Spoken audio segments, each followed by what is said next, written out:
கிறிஸ்து இயேசுவுக்குள் அன்பு அழைக்கப்பட்ட அன்புக்குரிய சகோதர சகோதரிகள் உங்கள் யாவருக்கும் கிறிஸ்துவுக்குள்ளான அன்பையும் வாழ்த்துதலையும் இந்த நேரத்தில் தெரிவித்துக் கொள்கிறோம்.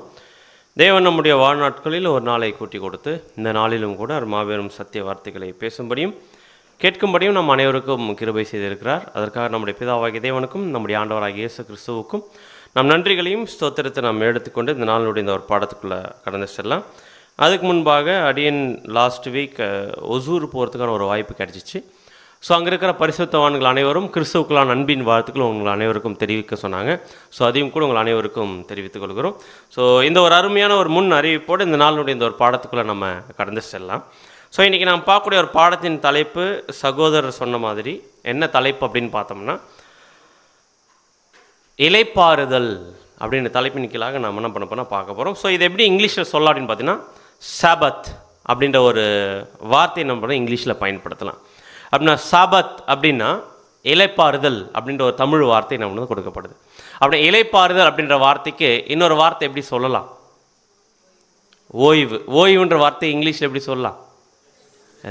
ரெஸ்ட் புரியுதுங்களா எல்லாருக்கும்? ஸோ இளைப்பாறுதல் அப்படின்னா ரெஸ்ட் அப்படின்றத ஒரு அர்த்தம் கொடுக்குது. அப்படின்னா இப்போ நம்முடைய கேள்வி இந்த சப்ஜெக்ட்ஸ்குள்ளே போகிறதுக்கு முன்னாடி ஒரு காமனான ஒரு கேள்வி, ரெஸ்ட் அப்படின்னு பற்றி அந்த வார்த்தையை நம்ம கேட்ட உடனே நமக்கு என்ன தோணும்?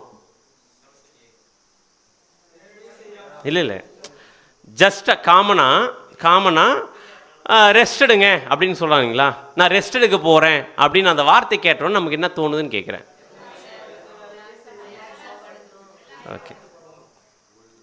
Okay very good. ஸோ அப்படின்னா சிம்பிளாக சொல்லலாம், ரெஸ்ட் எடுக்கணும் அப்படின்னும் போது ஜஸ்ட் நம்ம மைண்டில் என்ன வரும்னு பார்த்தீங்கன்னா ஒரு அழகான ஒரு மரத்துக்கீழே ஒரு ஸ்விங்கு ஒரு ஜூலா கட்டிட்டு அப்படியே அதில் சாஞ்சிட்டு எந்த ஒரு ஃபோன் கால்ஸ் இல்லாமல் எந்த ஒரு கமிட்மெண்ட்ஸ் இல்லாமல் எந்த ஒரு ப்ரெஷரும் இல்லாமல் ரிலாக்ஸாக படுக்கிறோம் பார்த்தீங்களா? இதுக்கு பேர் தான் என்ன நினைக்கிறோம்? ரெஸ்ட். இதுதானே பொதுவாக நினைக்கிறாங்க. பொதுவாக உலகத்தில் இருக்கிற எல்லோரும் வேலை செஞ்சுட்டு ஒரு நாள் நான் ரெஸ்ட் எடுக்க போகிறோம் அப்படின்ட்டு என்ன பண்ணணும் பார்த்தீங்கன்னா இந்த மாதிரி ஒரு மெத்தட் தான் யூஸ் பண்ணிட்டு இருக்கிறாங்க. அப்படின்னா இந்த ரெஸ்ட் அப்படின்ற விஷயம் வந்து பார்த்திங்கன்னா இதுதான் அடையாளப்படுத்துது அப்படின்னு பார்த்தோம்னா சில நேரத்தில் நான் ரெஸ்ட் எடுக்க போகிறேன்னு சொல்லிட்டு நம்ம போயிட்டு ரெஸ்ட் எடுத்துகிட்டு இருப்போம், படுத்துட்டு இருப்போம், பாடி ஃபுல்லாக படுத்துட்டு இருக்கோம், ஆனால் மைண்டு ஃபுல்லாக எங்கே போயிட்டுருக்கோம்? நிறைய யோசனை இருக்கும். ஆஃபீஸை பற்றி, ஃபேமிலியை பற்றி, நிறைய சுச்சுவேஷன்ஸை பற்றி, நிறைய ப்ராப்ளத்தை பற்றி மைண்ட் என்ன பண்ணிகிட்டே இருக்கும்? ஓடிட்டுருக்கோம். ஆனால் பாடி ரெஸ்ட்டில் இருக்கும், ஆனால் மைண்டில் எப்படி இருக்காது? ரெஸ்ட்டில் இருக்காது. அப்படின்னா இந்த மாதிரி என்ன பண்ணிட்டு இருக்கிறாங்க இன்றைக்கி? ரெஸ்ட்டுன்னு சொல்லிட்டு இந்த மாதிரி ஒரு லைஃப்பை நம்ம வாழ்ந்துட்டுருக்கிறாங்க. அப்படின்னா ஒரு உண்மையான ஒரு ரெஸ்ட் அப்படின்னு சொல்லிட்டா, இளைப்பாறுதல் அப்படின்னு சொல்லிட்டா எப்படிப்பட்டது உண்மையான ஒரு இளைப்பாறுதலாக இருக்கும்? இல்லை அந்த விஷயம் தான் காமனாக கேட்குறேன். இன்னும் சப்ஜெக்டுக்குள்ளே போகல. நம்ம ஒரு ப்ராப்பர் ரெஸ்ட், உண்மையாக நான் ரெஸ்ட்டில் இருக்கிறேங்க அப்படின்னு நம்ம எப்படி புரிஞ்சிக்கலாம் அப்படின்னு பார்த்தீங்கன்னா, யார் ஒருத்தர் ரொம்ப எக்ஸ்ட்ரீமாக ஹார்ட் ஒர்க் பண்ணிட்டு இருக்கிறாருன்னு வச்சுக்கோங்க, ரொம்ப எக்ஸ்ட்ரீமாக ஹார்ட் ஒர்க் பண்ணிட்டுருக்காரு, பயங்கரமாக பிஸியாக இருக்கிறாரு, ஆனால் அவருக்குள்ள இன்னர் பீஸ், உள்ள ஆழத்துலேருந்து ஒரு சந்தோஷம், ஒரு கான்ஃபிடென்ட், செட்டில்டு பீஸ்ன்னு சொல்லுவாங்க பார்த்தீங்களா? அந்த ஒரு நிறைஞ்ச ஒரு சமாதானமாக உள்ளுக்குள்ளே இருக்கும். ஆனால் என்ன தான் பெரிய ஒரு ஒர்க் அவங்க ஹார்ட் ஒர்க் பண்ணிட்டு இருந்தாலுமே மனதளவில், இருதயத்தில், ஆத்மாவில் ஒரு ரெஸ்ட் இருக்கும் பார்த்தீங்களா? இந்த ரெஸ்ட்டு தான் எதுன்னு பார்த்தீங்கன்னா ஒரு ப்ராப்பர் ரெஸ்ட், சரியான ஒரு இளைப்பாறுதல். கரெக்டாக ஒருத்தர் படுத்துட்டு இருந்து மைண்டில் ரொம்ப திங்க் பண்ணிகிட்டு இருக்கிறதும் ரெஸ்ட் இல்லை, அதே நேரத்தில் நான் போய் ரெஸ்ட் எடுக்கிறேன்னு சொல்லிட்டு சும்மா ஜாலியாக உக்காண்ட்ருக்கிறதும் என்ன இல்லைன்னு பார்த்தீங்கன்னா ரெஸ்ட் இல்லை. பட் ஒரு கடினமான ஒரு சுச்சுவேஷனில் அவங்க இருப்பாங்க, வேலையில் இருப்பாங்க, ஆனால் உள்ளுக்குள்ளே என்ன இருக்கும்? ஒரு சந்தோஷம், ஒரு சந்தோஷத்தோட, ஜாலியோட, உற்சாகத்தோடு நம்ம அந்த வேலையை செஞ்சுட்டு இருப்பாங்க. அப்படின்னா இது மனசில், இருதயத்தில், அவங்களுடைய ஆத்மாவில் முழுக்க ஒரு ரெஸ்ட், இளைப்பாறுதலுக்குள்ளே நம்ம பார்த்தீங்கன்னா அவங்க இருப்பாங்க. ஸோ இந்த ஒரு இளைப்பாறுதலை பற்றி, இந்த ரெஸ்ட்டை பற்றி பைபிள் என்ன வார்த்தை கொடுக்குதுன்னு பார்த்தி, இந்த வார்த்தைக்கு தான் பைபிள் என்ன வார்த்தை யூஸ் பண்ணப்படுதுன்னு பார்த்தீங்கன்னா சபத் அப்படின்னு சொல்லப்படுது. சபத் அப்படின்னா இளைப்பாறுதல் அப்படின்னு அர்த்தம். அப்படின்னா இப்போ நம்ம இந்த சப்ஜெக்டில் சபத்துக்குள்ளே தான் நம்ம போக போகிறோம் டீட்டெயிலாக. அப்படின்னா இந்த சபத்தை பற்றி எங்கே போட்டிருக்கு, எதை பற்றி நம்ம பார்க்கலாம்? பைபிளில் சபத்தை பற்றி எங்கே போட்டிருக்கு? இஸ்ரேல் மக்களுக்கு நியாயப்பிரமாணத்தில் கொடுக்கப்பட்டிருக்குது சாபத். வேற 7 நாள்லேருந்து 8ஆம் நாள் ஓய்ந்திருக்கிறாரா? 6 நாள் வேலை செஞ்சு 7 நாள் ஓய்ந்திருக்கிறார். வேற வேற எங்க இருக்கு? வேற எங்க இருக்கு சாபத்தை பத்தி? ஓகே, இயேசு கிறிஸ்து ஓய்வு நாளுக்கு ஆண்டவராக. Very good. வேற யூப்ளி. ஓகே, வேற 7ஆம் வருஷம். Very good. ஸோ நம்ம எங்கேருந்து பார்க்க போகிறோம் அப்படின்னு பார்த்தீங்கன்னா, நம்ம முழுக்க முழுக்க பழைய ஏற்பாட்டில் தான் நம்ம பார்த்துட்டு இருக்கிறோம். ஆக்சுவலாக இது அப்போஸ்தலனாகிய பவுல் எதுன்னு ஒரு நிருபத்தில் இது இருக்குது. அதை இன்றைக்கி நம்ம பார்க்கக்கூடிய ஒரு சப்ஜெக்டினுடைய முக்கியமாக இருக்கும். எந்த நிருபம் அப்படின்னு பார்த்தீங்கன்னா, எபிரேய புஸ்தகத்தில் 4ஆம் அதிகாரத்தில் முழுசாக நம்ம பார்க்க போகிறதில்ல. 4ஆம் அதிகாரத்தில் 1லிருந்து 11 வசனங்கள் இருக்குது. இந்த 11 வசனங்கள் அப்போஸ்தலனாகிய பவுல் எழுதின அந்த ஒரு வசனத்தினுடைய அந்த ஒரு தாற்பயத்தை கொஞ்சம் டீட்டெயில் நம்ம என்ன பண்ண போனால் பார்க்க போகிறோம். அப்படின்னா இப்போ நம்ம முழுக்க முழுக்க சாபத்தை பற்றி, இளைப்பாறுதலை பற்றி பழைய ஏற்பாட்டில் நம்ம நிறைய விஷயங்கள் கேள்விப்பட்டிருக்கோம், நிறைய படிச்சிருக்கிறோம். பட் அப்போஸ்தலனாகிய பவுல் அந்த ஒரு இளைப்பாறுதலை பற்றி என்ன ஒரு பாயிண்ட்டை டீட்டெயிலாக இங்கே பேசியிருக்கிறாருன்றதை குறித்து எபிரேயர் 4ஆம் அதிகாரத்தில் ரெக்கார்ட் பண்ணியிருக்கிறார்.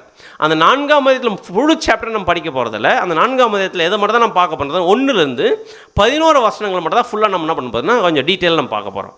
அப்படின்னா இப்போ நம்ம எதுக்குள்ளே போகலான்னு பார்த்தீங்கன்னா, இந்த ஒரு 4ஆம் அதிகாரத்துக்குள்ளே போகிறோம்.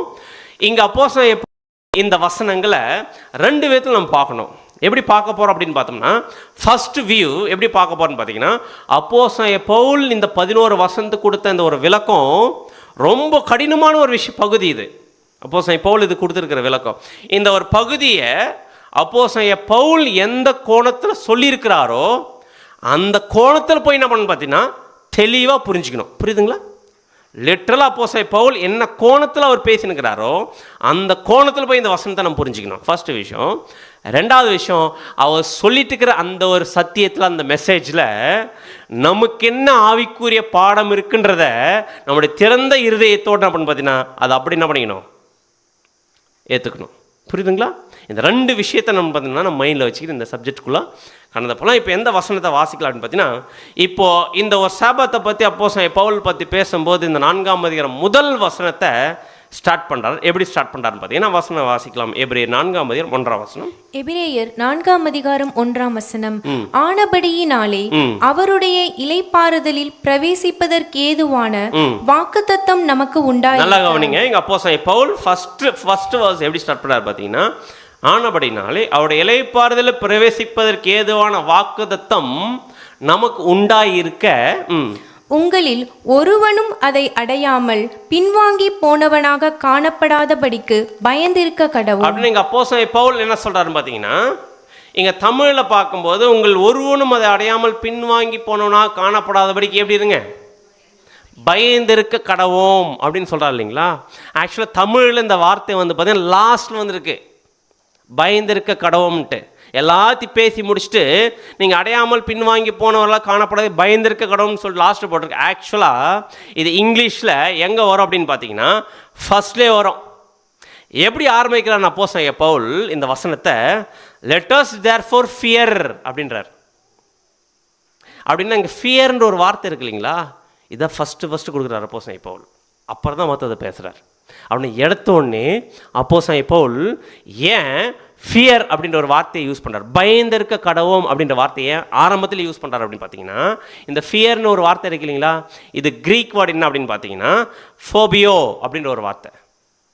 ஃபோபியோ அப்படின்னா பயம் தான், ஃபியர் தான் வார்த்தை இங்கிலீஷில்.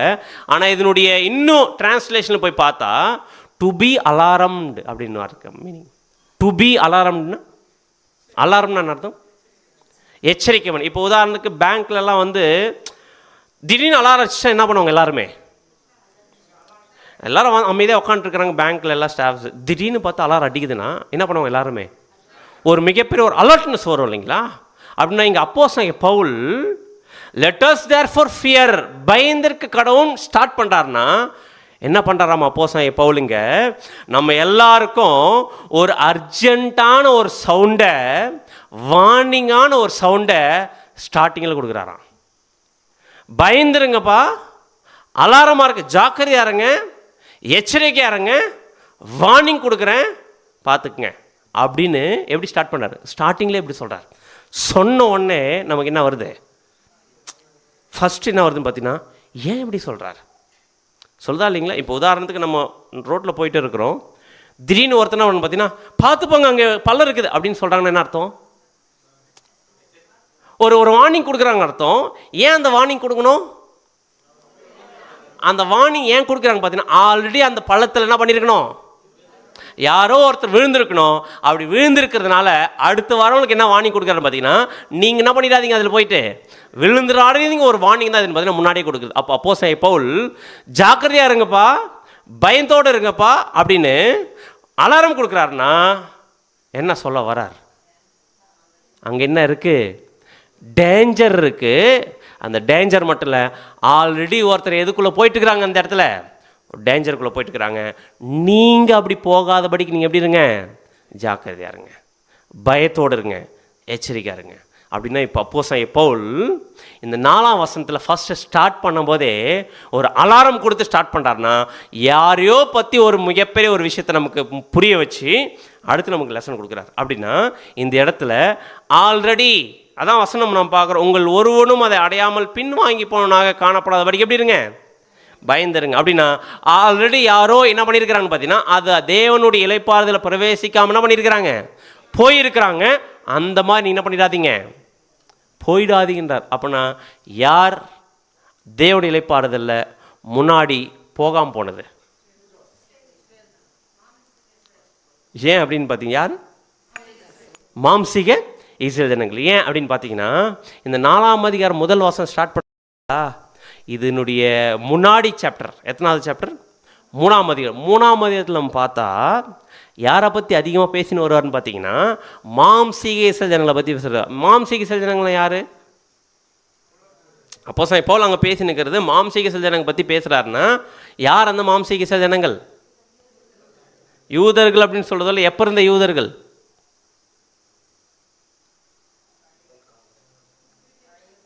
எப்போ இருந்த யூதர்கள் அப்படின்னா அப்போஸ்தலன் பவுல் அங்கே அப்போ அவர் பேசினுக்கும் போது யூதர்கள் தான் அவங்கள பற்றி பேசுகிறாரா அப்படின்னு பார்த்தீங்கன்னா இல்லை. இது யாரை பற்றி பேசப்பட்ட வசனம் அப்படின்னு பார்த்தீங்கன்னா, வாசிங்க எபிரேயர் 3ஆம் அதிகாரம் 10-11. எபிரேயர் 3ஆம் அதிகாரம் 10ஆம் வசனம் முதல். ஆதலால் நான் அந்த சந்ததியை அரோசித்து அவர்கள் எப்பொழுதும் வழுவி போகிற இருதயமுள்ள ஜனம் என்றும் என்னுடைய வழிகளை அறியாதவர்கள் என்றும் சொல்லி என்னுடைய இளைப்பாறுதலில் அவர்கள் பிரவேசிப்பதில்லை என்று என்னுடைய கோபத்திலே ஆணையிட்டேன் என்றார். ஸ்ட்ராங்கா சொல்லிட்டாராம். என்ன சொல்லிட்டாருன்னு பார்த்தீங்கன்னா, என்னுடைய இளைப்பாறுதலில் அவர்கள் பிரவேசிப்பது இல்லை என்று என்னுடைய கோபத்திலே என்ன பண்ணிட்டாராமா? ஆணையிட்டாராமா. என்ன அர்த்தம்? ப்ராமிஸ் பண்ணி சொல்லிட்டு என்ன பண்ண மாட்டாங்க இவங்க? கண்டிப்பாக நிச்சயமாக இந்த ஜனங்க என்னுடைய இளைப்பாறுதல் என்ன பண்ண மாட்டாங்க, பிரவேசிக்க மாட்டாங்கிறத தெளிவாக சொல்லிட்டார். அப்படின்னா இங்கே யாரை பற்றி பேசிட்டு இருக்குது நம்ம பார்த்தோம்? மாம்சீக இஸ்ரவேல் ஜனங்கள். அப்படின்னா மாம்சீக இஸ்ரவேல் ஜனங்களை இந்த வசனம் பேசுதுன்னா, அப்போ எந்த மாம்சீக இஸ்ரவேல் ஜனங்கள் இந்த மாதிரி இளைப்பாறுதல் பிரவேசிக்கிறதுலேருந்து ரிஜெக்ட் பண்ணப்பட்டாங்க அப்படின்னு பார்த்தீங்கன்னா, அது கீழே நம்ம வாசிட்டு வரும்போது 16ஆம் வசனத்தில் நம்ம வாசிச்சோம்னா, கேட்டவர்கள் கோபம் மூட்டினவர்கள் யார்? மோசேயினால் எகிப்திலிருந்து புறப்பட்ட யாவரும் என்ன பண்ணாங்க? அப்படி செய்தவர்கள் அல்லவா? மேலும் அவர் 40 வருஷம் யாரை ஆரோசித்தார்? பாவம் செய்தவர்கள் அல்லவா? அவருடைய சவங்கள் வனாந்தரத்தில் விழுந்து போயிற்றே. அப்படின்னா இங்கே பேசினுக்கிற கான்டெக்ஸ்டில் யாரை பற்றி அப்போஸ்தலன் பவுல் பேசினுக்காருன்னு பார்த்தீங்கன்னா, மாம்சீக இஸ்ரவேல் ஜனங்கள். எந்த மாம்சீக இஸ்ரவேல் ஜனங்கள்? எகிப்திலேருந்து கானான தேசத்தை நோக்கி போயிட்டு இருந்தாங்க பார்த்தீங்களா, மோசேயினுடைய வழி நடத்ததில்லை. அப்படி போயிட்டுருக்கிற அந்த இஸ்ரவேல் ஜனங்கள் என்ன பண்ணிட்டாங்கன்னு பார்த்தீங்கன்னா, தேவனுடைய இளைப்பாறுதலை பிரவேசிக்கப்படாதபடிக்கு என்ன பண்ணப்பட்டார்? தேவன் ரிஜெக்ட் பண்ணிட்டார் அவங்கள. இந்த ஒரு இஸ்ரவேல் ஜனங்க மாதிரி அதான் சொல்றார், உங்களில் ஒருவனும் அதை அடையாமல் பின்வாங்கி போனவனாக காணப்படாதபடிக்கு எப்படி இருங்க? எச்சரிக்கைங்க அப்படின்னு மிகப்பெரிய வார்னிங் கொடுக்குறார் அப்போஸ்தலன் பவுல். நம்ம யாருமே இந்த மாதிரி இஸ்ரவேல் ஜனங்கள் மிஸ் பண்ண மாதிரி, மாம்சீக இஸ்ரவேல் ஜனங்கள் மிஸ் பண்ண மாதிரி தேவனுடைய இளைப்பாறுதலை பிரவேசிக்கக்கூடிய ஒரு வாய்ப்பை நம்ம மிஸ் பண்ணிடாமல் பார்த்துக்குங்க, ரொம்ப ஜாக்கிரதையாக இருங்கன்னு என்ன பண்ணுறாரு பார்த்தீங்கன்னா அப்போஸ்தலன் பவுல் இங்கே சொல்கிறார். ஏன் இவங்களை கோட் பண்ணுறாரு அப்படின்னு பார்த்தீங்கன்னா, இவங்களுக்கும் நமக்கு ஒரு ஒற்றுமை இருக்குதான். என்ன ஒற்றுமை அப்படின்னு அப்போஸ்தலன் பவுல் அடுத்த லிங்க் கொடுக்குறாருன்னு பார்த்தீங்கன்னா, இந்த மாம்சீக எகிப்துலேருந்து வந்த மாம்சீக ஜனங்களுக்கும் நமக்கும் ஒரு ஒற்றுமையை கம்பேர் பண்ணி பேசுறாரு. எந்த வசனம்? 2ஆம் வசனம் வாசிங்க. எபிரேயர் 4ஆம் அதிகாரம் 2ஆம் வசனம். எபிரேயர் 4ஆம் அதிகாரம் 2ஆம் வசனம். ஏனெனில் சுவிசேஷம் அவர்களுக்கு அறிவிக்கப்பட்டது போல நமக்கும் அறிவிக்கப்பட்டது. யாருக்கு சுவிசேஷம்? யார் யாருக்கு அறிவிக்கப்பட்டிருக்கு? நமக்கும் அறிவிக்கப்பட்டிருக்கு. இஸ்ரேல் ஜனங்களுக்கு புறஜாதிகள் நமக்கும் அறிவிக்கப்பட்டிருக்கு, மாம்சீக இஸ்ரேல் ஜனங்களுக்கும் அறிவிக்கப்பட்டிருக்கு. அப்படின்னா இங்கே அப்போஸ்தலன் பவுல் 2 பேரையும் கம்பேர் பண்ணி காமிச்சிட்டாரு. மாம்சீக இஸ்ரேல் ஜனங்களுக்கும் அடுத்தது ஆவிக்குரிய இஸ்ரேல் ஜனங்களுக்கு 2 பேருக்குமே என்ன கொடுக்கப்பட்டுச்சம்மா? சுவிசேஷம் கொடுக்கப்பட்டுச்சோம். அப்படின்னா இப்போ நம்முடைய கேள்வி, மாம்சீக இஸ்ரேல் ஜனங்களுக்கு சுவிசேஷம் கொடுக்கப்பட்டுச்சா?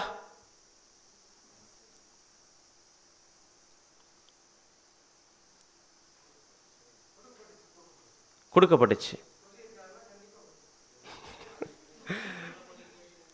வசனத்தின் மேலே விசுவாசம் இருக்குது. கரெக்ட். ஸோ கொடுக்கப்பட்டுச்சுன்னா எகிப்துல வந்தாங்க பார்த்தீங்களா, அந்த இஸ்ரேல் ஜனங்களுக்கு இந்த ஒரு சுவிசேஷம் கொடுக்கப்பட்டுச்சு அப்படின்னு பார்த்தீங்கன்னா, சுவிசேஷம் என்ன அர்த்தம்? காஸ்பிள் அப்படின்னு சொல்லலைங்களா, அதுக்கு பேர் என்ன நம்ம பார்க்குறோம்? Good news. கரெக்டா? அப்படின்னா ஒரு குட் நியூஸ் யார் கொடுக்கப்பட்டிருக்கு? மாம்சீக இஸ்ரேலுக்கு கொடுக்கப்பட்டிருக்கு. ஒரு சுவிசேஷம் கொடுக்கப்பட்டிருக்கு. அப்படின்னா ஏதோ ஒரு குட் நியூஸ் அவங்க கொடுக்கப்பட்டிருக்கு. அந்த குட் நியூஸை நோக்கி தான் இவங்க என்ன பண்ணியிருந்துருக்கிறாங்க? போயிருந்துருக்கிறாங்க. அப்படின்னா மாம்சீக இஸ்ரேல் ஜனங்களுக்கு எப்போ குட் நியூஸ் கொடுத்தாரு? யார் மூலமாக கொடுத்தாரு? எங்கே கொடுத்தாரு?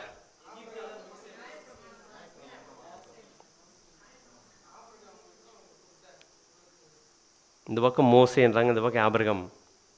யார்கிட்ட கொடுத்தார் சுவிசேஷம், குட் நியூஸ் அப்படின்னு பார்த்தீங்கன்னா, பிரதர் சொன்ன மாதிரி, வெரி குட் பிரதர் சொன்ன மாதிரி யாருக்கு தான் கொடுத்தாருன்னு பார்த்தீங்கன்னா, ஃபஸ்ட்டு குட் நியூஸ் சுவிசேஷம் அப்படின்னு பார்த்தீங்கன்னா ஆபிரகாமுக்கு. வசனம் வாசிக்கலாம். கலாத்தியர் 3ஆம் அதிகாரம் 8ஆம் வசனம். கலாத்தியர் 3ஆம் அதிகாரம் 8ஆம் வசனம்.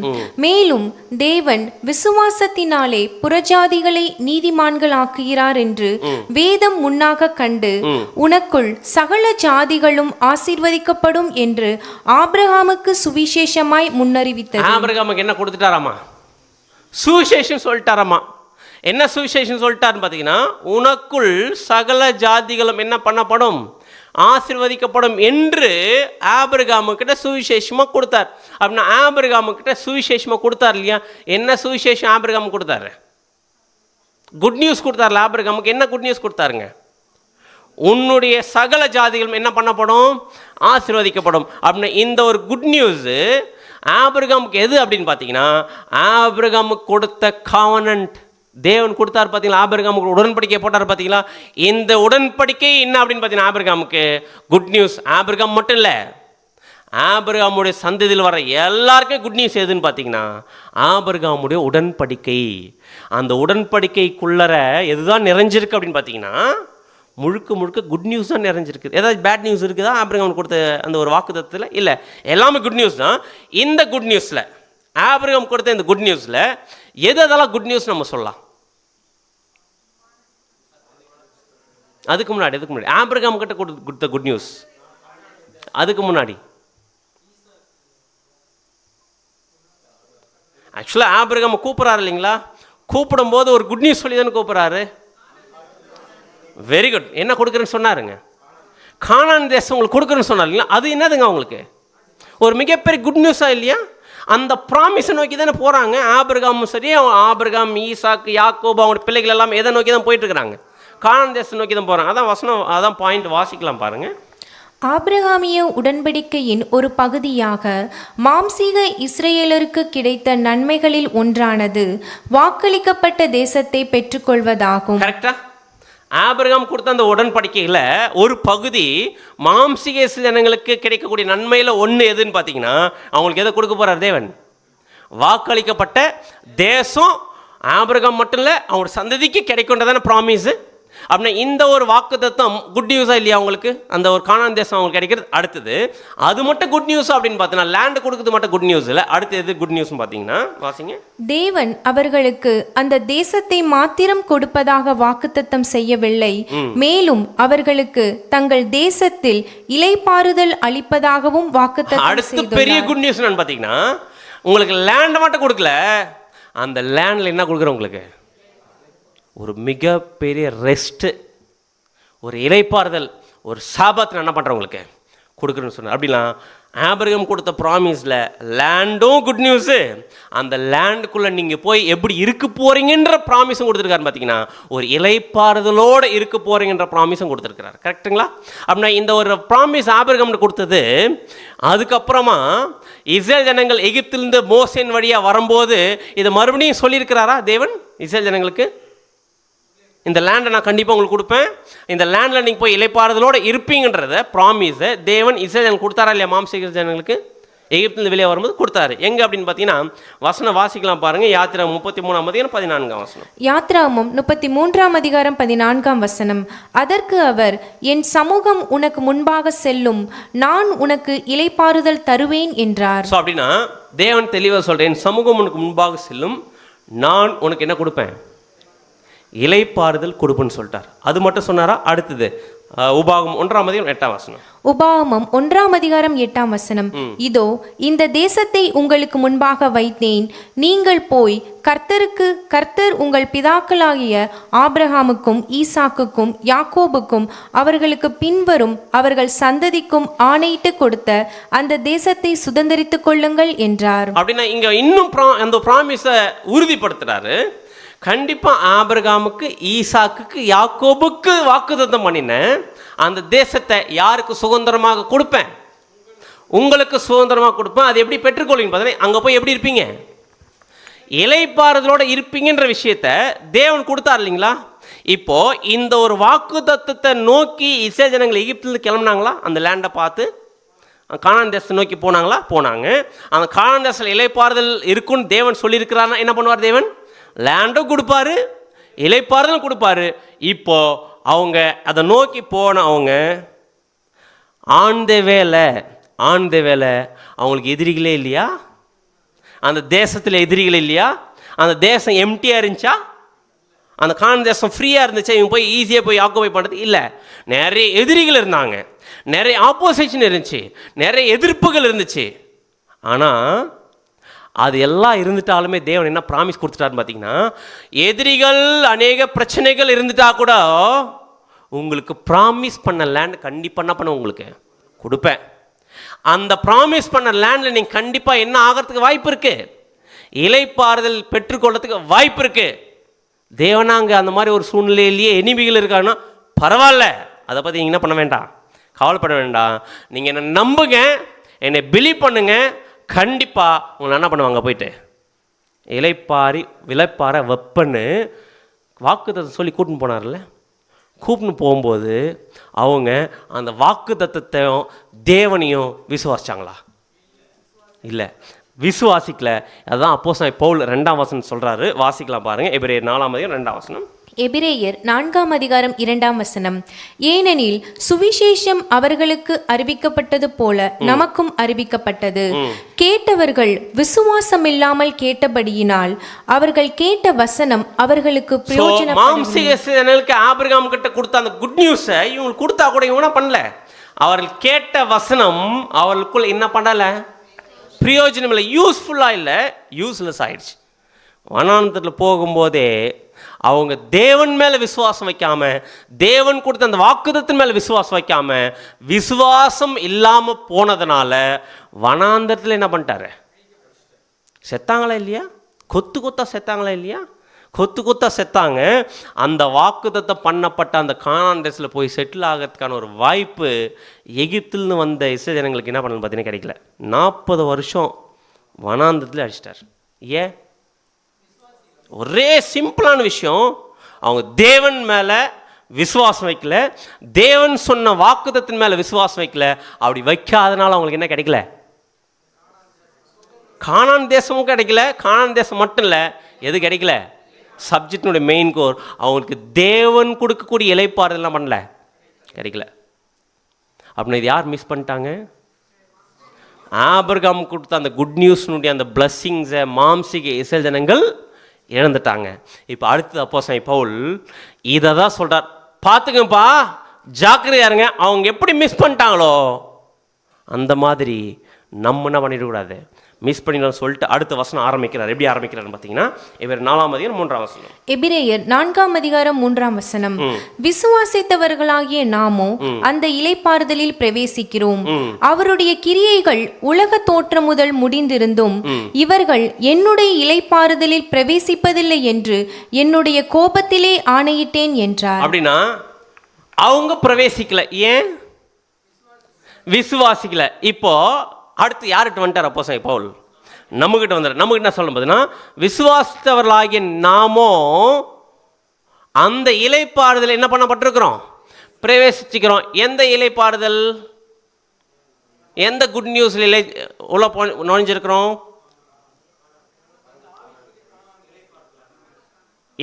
எதுக்குள்ள நுழைஞ்சிருக்கிறோம் அப்படின்னு பார்த்தீங்கன்னா, அங்கே அவங்க எதுக்குள்ள நுழையல அப்படின்னு பார்த்தீங்கன்னா, ஆபிரகாமுக்கு சொன்னப்பட்ட சுவிசேஷம், அந்த ப்ராமிஸ் இருக்கு இல்லையா, ஆபிரகாம் உடன்படிக்கை, அந்த உடன்படிக்கை அவங்க நுழைஞ்சாங்களா? நுழையல. ஏன்? ஃபெய்த் இல்லாதனால. இப்போ நம்ம நுழைஞ்சிட்டோமா எதில் அப்படின்னு பார்த்தீங்கன்னா, ஆபிரகாமுடைய உடன்படிக்கையில் அந்த காஸ்பலில் இப்போ யார் நுழைஞ்சிருக்கிறது? நம்ம நுழைஞ்சிருக்கோம். எப்படி நுழைஞ்சிருக்கிறோம்? விசுவாசத்தினால் நம்ம நுழைஞ்சிருக்கிறோம். கரெக்டா? விசுவாசனால் நம்ம நுழைஞ்சிருக்கிறோம். ஆனால் விசுவாசம் இல்லாதனால இந்த ஆபிரகாமுடைய உடன்படிக்கை விட்டு அவங்க என்ன பண்ணிட்டாங்க, விலகிட்டாங்க. நம்ம உள்ள நுழைஞ்சிட்டுருக்கிறோம். நம்ம உள்ள நுழைஞ்ச நமக்கு அடுத்து என்ன சொல்கிற பார்த்தீங்கன்னா, இவர்கள் என்னுடைய இளைப்பாறுதல் பிரவேசிப்பதில்லை என்று என்னுடைய கோபத்திலே என்ன பண்ணியிருக்கிறார் நம்ம தேவன். யாரை பற்றி பேசுது இந்த வசனம்? மாம்சீக இசைஜனங்களுக்கு தேவன் நம்ம பிரவேசிச்சிட்டோம். ஆனால் மாம்சீக இசைஜனங்களுக்கு தேவன் என்ன சொல்கிறான்னு பார்த்தீங்கன்னா, நீங்கள் என்ன பண்ணவே மாட்டீங்க, கண்டிப்பாக என்ன பண்ண மாட்டீங்கன்னு பார்த்தீங்கன்னா பிரவேசிக்க மாட்டீங்க அப்படின்னு என்ன பண்ணப்பட்டிருக்காமா, முன்னாடி தேவன் ஆணையிட்டு சொல்லியிருக்கிறாராமா. எங்கள் தேவன் இஸ்ரவேல் ஜனங்க என்னுடைய இளைப்பாறுதலுக்குள்ளே பிரவேசிக்க மாட்டாங்கன்னு ஆணையிட்டு சொல்லியிருக்கிறார். அது யார் கோட் பண்ணி பேசியிருக்கிறது அப்படின்னு பார்த்தீங்கன்னா, தாவீது ராஜா இந்த ஒரு வசனத்தை கோட் பண்ணி, அந்த வசனத்தை தான் இங்கே அப்போஸ்தலன் பவுல் கோட் பண்ணார். எந்த வசனம் அப்படின்னு பார்த்தீங்கன்னா, 95ஆம் சங்கீதம் 11ஆம் வசனம். 95ஆம் சங்கீதம் 11ஆம் வசனம். என்னுடைய இளைப்பாறுதலில் அவர்கள் பிரவேசிப்பதில்லை என்று என்னுடைய கோபத்திலே ஆணையிட்டேன். இது யார் கோட் பண்ணி காமிக்கிறது? தாவீது ராஜா கோட் பண்ணி காமிக்கிறார். என்னுடைய இளைப்பாறுதல் அவர்கள் பிரவேசிப்பதில்லை. யாரு? மாம்சீக சேனங்கள் டெஃபினட்டாக என்ன பண்ண மாட்டாங்க, அவங்க தேவனுடைய இளைப்பாறுதலுக்குள்ள பிரவேசிக்க மாட்டாங்கன்னு என்ன பண்ணிட்டாருன்னு பார்த்தீங்கன்னா ஆணையிட்டு கொடுத்துட்டாராமா. ஆனால் தாவீது ராஜா எப்படி சொல்கிறாரு? ஆனால் யாத்திராகமத்தில் தேவன் இஸ்ரவேல் ஜனங்களுக்கு மாம்சீக என்ன சொன்னார்னு பார்த்தீங்கன்னா, வாசிங்க 33:14 யாத்திராகமம் 33ஆம் அதிகாரம் 14ஆம் வசனம். அதற்கு அவர், என் சமூகம் உனக்கு முன்பாக செல்லும், நான் உனக்கு இளைப்பாறுதல் தருவேன் என்றார். சொன்னாரா? என்ன சொன்னார்? மாம்சீக ஜனங்களுக்கு கண்டிப்பாக உங்களுக்கு என்ன கொடுப்பேன், இளைப்பாறுதல் கொடுப்பேன்னு சொல்லியிருக்கிறாரு. ஆனால் சங்கீதத்தில் தாவீது ராஜா சொல்லும் போது, என்னுடைய இளைப்பாறுதல் என்ன பண்ணுறேன் நான், அவளுக்கு பிரவேசிப்பது இல்லை அப்படின்னு ஆணையிட்டு சொல்லிட்டாரா தேவன். அப்படின்னா இப்போ நம்முடைய கேள்வி, தேவன் இஸ்ரவேல் ஜனங்களுக்கு கொடுத்த அந்த ப்ராமிஸை திருப்பி வாங்கிட்டாரா? திருப்பி வாங்கி ஃபஸ்ட்டு சொல்லிட்டு திருப்பி வாங்கிட்டாரா? இல்லைன்னா அப்போ ஏன் அவங்க வாங்கிக்கல? Very good brother. அப்படின்னா ஏன் இல்லை அப்படின்னு பார்த்தீங்கன்னா, ரைட் தான் ஆன்சரு. ஆனால் மாம்சீக தேவன் திரும்பி வாங்கிக்கல. மாம்சீக இஸ்ரவேல் ஜனங்கள் அந்த வாக்கு தத்துவத்தை என்ன பண்ணுறோன்னு பார்த்தீங்கன்னா இழந்துட்டாங்க. அவங்க தான் ரிஜெக்ட் பண்ணாங்களே தவிர தேவன் திரும்பி என்ன பண்ணல, வாங்கலை. ஆனால் அவங்க ரிஜெக்ட் பண்ணதுனால அந்த ஒரு வாக்கு தத்தம், அந்த ஒரு இளைப்பாறுதலுக்குரிய ஆசீர்வாதம் இப்போ யாருக்கு போயிடுச்சு? ஆவிக்குரிய இஸ்ரவேலர்களாக இருக்க போயிடுச்சு. அதான் ரெண்டு பேருக்கு ஒரு ஷார்ப் கான்ட்ராஸ்ட் இருக்குது. யார் இருக்குன்னு பார்த்தீங்கன்னா, மாம்சீக இஸ்ரவேலர்களுக்கும் ஆவிக்குரிய இஸ்ரவேலர்களுக்கும் ஷார்ப் கான்ட்ராஸ்ட், ஷார்ப்பான ஒரு வித்தியாசம் இருக்குது. என்ன வித்தியாசம்னு பார்த்தீங்கன்னா, மாம்சீக இஸ்ரவேல் ஜனங்களுக்கு இல்லாத ஒரு விஷயம் ஆவிக்குரிய இஸ்ரவேல் ஜனங்களுக்கு நமக்கு இருக்குது. என்னன்னு பார்த்தீங்கன்னா, ஒரு உண்மையான ஆவிக்குரிய இஸ்ரவேல் ஜனங்களுக்கு எது இருக்குதுன்னு பார்த்தீங்கன்னா, தேவன் மேலே வைக்கக்கூடிய ஒரு விசுவாசம். ஆனால் அந்த விசுவாசம் யார்கிட்ட இல்லை? மாம்சீக சிலனுக்கு இல்லை. அந்த விசுவாசமும் நம்பிக்கையும் அவங்களுக்கு இல்லாததுனால மாம்சீக சிலன் கொடுக்கப்படக்கூடிய அந்த ப்ராமிஸை, அந்த வாக்குத்தத்தத்துக்கு அந்த ஒரு ப்ராமிஸை இப்போ யாருக்கு வாங்கிக்கிறதுக்கான ஒரு வாய்ப்பு கிடைச்சிருக்கு? நமக்கு வாய்ப்பு கிடைச்சிருக்கு. கரெக்டுங்களா? அப்படின்னா எந்த ஒரு ப்ரிவிலேஜ் கிடைச்சிருக்கு அப்படின்னு பார்த்தீங்கன்னா, தேவன் இஸ்ரேல் ஜனங்களுக்கு ஆபிரகாம் மூலமாக வாக்குத்தத்தம் பண்ணப்பட்ட அந்த ஜனங்களுக்கு தேவனுடைய இளைப்பாறுதலை பிரவேசிக்கிறதுக்கு ஒரு வாய்ப்பு கொடுத்தார். கேட்டுங்களா? தேவனுடைய இளைப்பாறுதலை பிரவேசிக்கிறதுக்கு அவங்களுக்கு என்ன இல்லை? விசுவாசம் இல்லாமல் போனதுனால அதுக்குள்ளே அவங்களால பண்ண முடியல, போக முடியல. ஆனால் அந்த ஒரு வாய்ப்பு வாக்குத்தத்தின் மூலமாக ஆபிரகாம் உடன்படிக்கையில் பங்காளிகளும் ஆயிருக்கிறோம். அதே நேரத்தில் தேவனுடைய இளைப்பாறுதலுக்குள்ள யார் பிரவேசிச்சிருக்கிறோம்? நம்ம பிரவேசிச்சிருக்கிறோம். அப்படின்னு இப்போ நம்ம எதுக்குள்ளே என்டர் ஆகிருக்கிறோம்? தேவனுடைய இளைப்பாறுதலுக்குள்ள பிரவேசிச்சிருக்கிறோம். விசுவாசிகளாக இருக்கக்கூடிய ஆவிக்குரிய ஜனங்கள். இப்போ நம்முடைய கேள்வி, சரிங்க பிரதர், பிரவேசிச்சுட்டு ஓகே, அப்படின்னா தேவனுடைய இளைப்பாறுதல்னா என்ன? காட்ஸ் ரெஸ்ட்னு இருக்கு இல்லையா? தேவனுடைய இளைப்பாறுதல்னா என்ன? அது எதை அடையாளப்படுத்தி இங்கே சொல்லிட்டு இருக்கிறார் தேவன்? இந்த தேவனுடைய இளைப்பாறுதல்னா என்ன அப்படின்னா, இது தேவனுடைய ரெஸ்ட். கரெக்டுங்களா? தேவனுடைய ரெஸ்ட், காட்ஸ் ரெஸ்ட். இந்த தேவனுடைய இளைப்பாறுதலுக்குள்ள பிரவேசிக்கிறதுன வாய்ப்பு மாம்சீகர்களுக்கு மிஸ் பண்ணிட்டாங்க. இப்போ யாருக்கு கிடைச்சிருக்கு? நமக்கு கிடைச்சிருக்கு. நமக்கு கிடைச்சிருக்குன்னா தேவனுடைய இளைப்பாறுதல் என்ன, அது கிடைச்சதுனால நமக்கு என்ன யூஸ்? ஃபர்ஸ்ட் அது நம்ம என்ன பண்ணணும், நம்ம தெரிஞ்சுக்கணும். அப்படின்னா தேவனுடைய இளைப்பாறுதல், அவருடைய ரெஸ்ட் அப்படின்னு சொல்லிட்டா, எது அவருடைய ரெஸ்ட்டு? எப்போ ரெஸ்ட்டாக இருக்கிறாரா தேவன் அப்படின்றத அப்போஸ்தலர் அடுத்த வசனத்தில் சொல்கிறார். எதை புரிய வைக்கிறதுக்கு? தேவனுடைய இளைப்பாறுதல் அப்படின்றது என்னன்றதை புரிய வைக்கிறதுக்கு அடுத்த வசனத்தில் சொல்றாரு. வசனம் வாசிக்கலாம். எபிரேயர் 4:4. எபிரேயர் 4:4. மேலும் தேவன் தம்முடைய கிரியைகளெல்லாம் முடித்து 7ஆம் நாளிலே ஓய்ந்திருந்தார் என்று 7ஆம் நாளை குறித்து ஓரிடத்தில் சொல்லி இருக்கிறார். அப்படின்னா இங்க அப்போஸ்தலன் பவுல் கோட் பண்றாரு, தேவனுடைய ரெஸ்ட் எதுன்றதை கோட் பண்றாரு. கரெக்டுங்களா? தேவனுடைய ரெஸ்ட் இதாமா, தேவன் தம்முடைய கிரியைகளெல்லாம் முடித்து 7ஆம் நாளிலே ஓய்ந்திருந்தார் என்று 7ஆம் நாளை குறித்து ஒரு இடத்தில் சொல்லியிருக்கார். அப்படின்னா ஓய்ந்திருந்தார் அப்படின்ற வார்த்தை தான் இங்கிலீஷில் நம்ம என்ன பார்க்குறோம்? ரெஸ்ட் அப்படின்ற வார்த்தை போடப்பட்டிருக்கு. அப்படின்னா 7ஆம் நாளில் தேவன் எப்படி இருக்கிறாராமா? ரெஸ்ட் எடுத்திருந்தாராமா. 6 நாள் வேலை செஞ்சுட்டு 7ஆவது நாள் ரெஸ்ட் எடுத்திருக்கார் அப்படின்னு ஒரு இடத்துல எழுதியிருக்குதாமா. எந்த இடத்துல? ஆதியாகமத்தில். அதான் எங்கன்னு கேட்குறேன். ஆதியாகமும் 2ஆம் அதிகாரம் 2ஆம் வசனம் வாசிக்கலாம் பாருங்க. ஆதியாகமம் 2ஆம் அதிகாரம் 2ஆம் வசனம். ஆதியாகமம் 2ஆம் அதிகாரம் 2ஆம் வசனம்.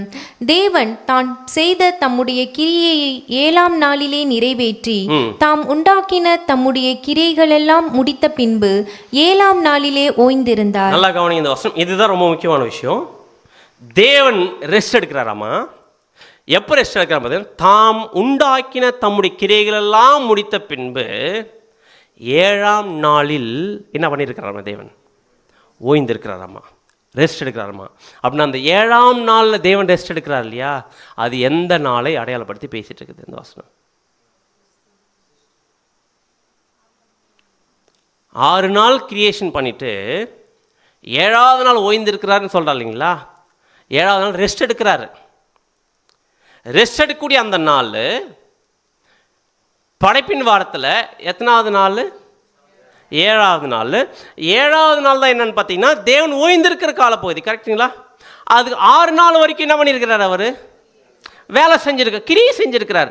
ஆனால் 7ஆம் நாள் என்ன பண்ணுறாராமா? ரெஸ்ட் எடுக்கிறாராமா. இப்போ நம்முடைய கேள்வி, 7ஆம் நாள் 7ஆவது நாள் எதுன்னு பார்த்தீங்கன்னா சிருஷ்டிப்பின் வாரத்தில் 7ஆவது ஒரு நாள் இருக்குது பார்த்தீங்களா? அதுதான் வந்து பார்த்தீங்கன்னா தேவன் ஓய்ந்திருக்கிற ஒரு காலப்பகுதி. அது எவ்வளோ வருஷம்? 7000 வருஷம். கரெக்டுங்களா? அந்த 7000 வருஷம் தான் எதுன்னு பார்த்தீங்கன்னா எது? தேவனுக்கு இளைப்பாறுதல் காலம். இளைப்பாறுதல் அர்த்தம் ரெஸ்ட் எடுக்கிறார், இளைப்பாறிட்டு இருக்கிறார். அப்படின்னு இளைப்பாறுதல் என்ன அர்த்தம்?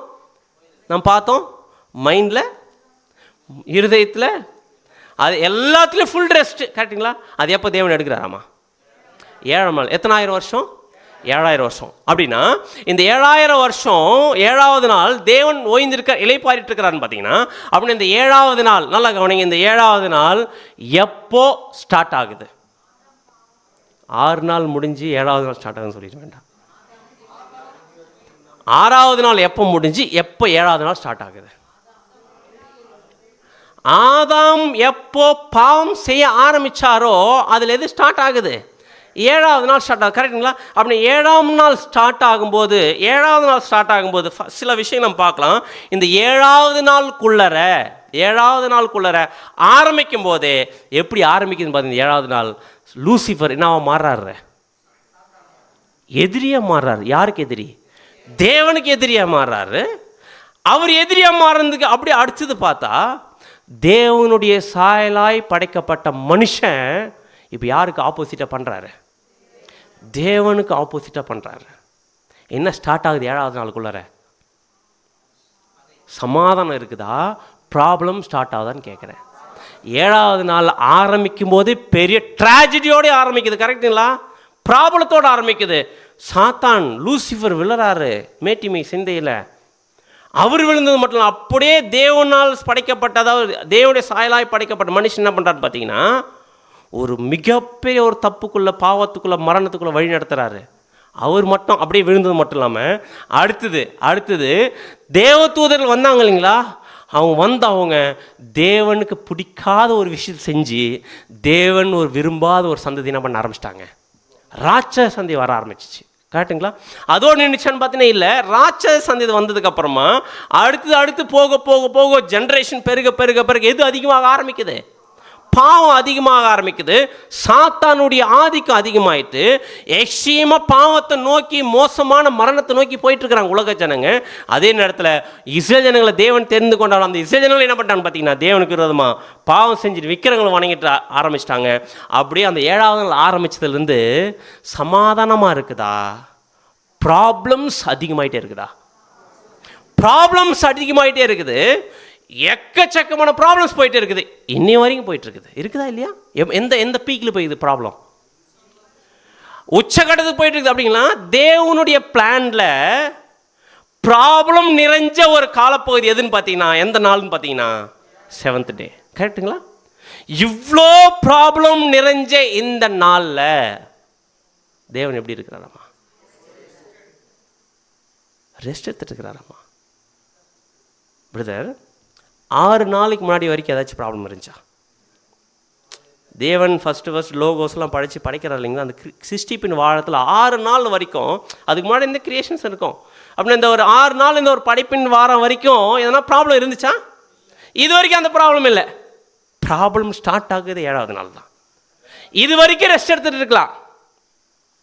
ஆனால் எப்போ தான் ரொம்ப ஜாக்கிரதையாக இருப்பாங்க, ரொம்ப ஒர்க் பண்ணுவாங்க அப்படின்னு பார்த்தீங்கன்னா, பொதுவாகவே எப்போவுமே எப்போ தெரியுங்களா ஒரு மனுஷன் ரெஸ்ட் எடுப்பாங்கன்னு பார்த்தீங்கன்னா, ப்ராப்ளம்லாம் சால்வ் ஆனதுக்கப்புறம் ரெஸ்ட் எடுப்பார். கரெக்டுங்களா? அப்படி இல்லைன்னா ப்ராப்ளமே இல்லாத டைமில் ரெஸ்ட் எடுப்பாங்க. ஆனால் தேவன் ப்ராப்ளம் இல்லாத டைமில் ஒர்க் பண்ணிவிட்டு ப்ராப்ளம் ஆரம்பித்து 7000 வருஷம் பெரிய ப்ராப்ளம். கொஞ்சம் திங்க் பண்ணி பாருங்க. சாதாரண பிரச்சனை அதெல்லாம், யூனிவர்சல் ப்ராப்ளம் அதெல்லாமே. அவ்வளோ பெரிய ட்ராஜடியான ஒரு சம்பவம் நடக்க ஆரம்பிக்குது. ஆனால் தேவன் எப்படி இருக்கிறாராம்மா? நான் இலைப்பாரிட்டு வரேன்பா, ரெஸ்ட் எடுத்துகிட்டு வரேன் அப்படின்னு தேவன் ரெஸ்ட் எடுக்கிறாராம்மா? அப்படின்னா ஹவு டிட் காட் ரெஸ்ட்? எப்படிங்க பிதாவாகி தேவனால் ரெஸ்ட் எடுக்க முடிஞ்சு?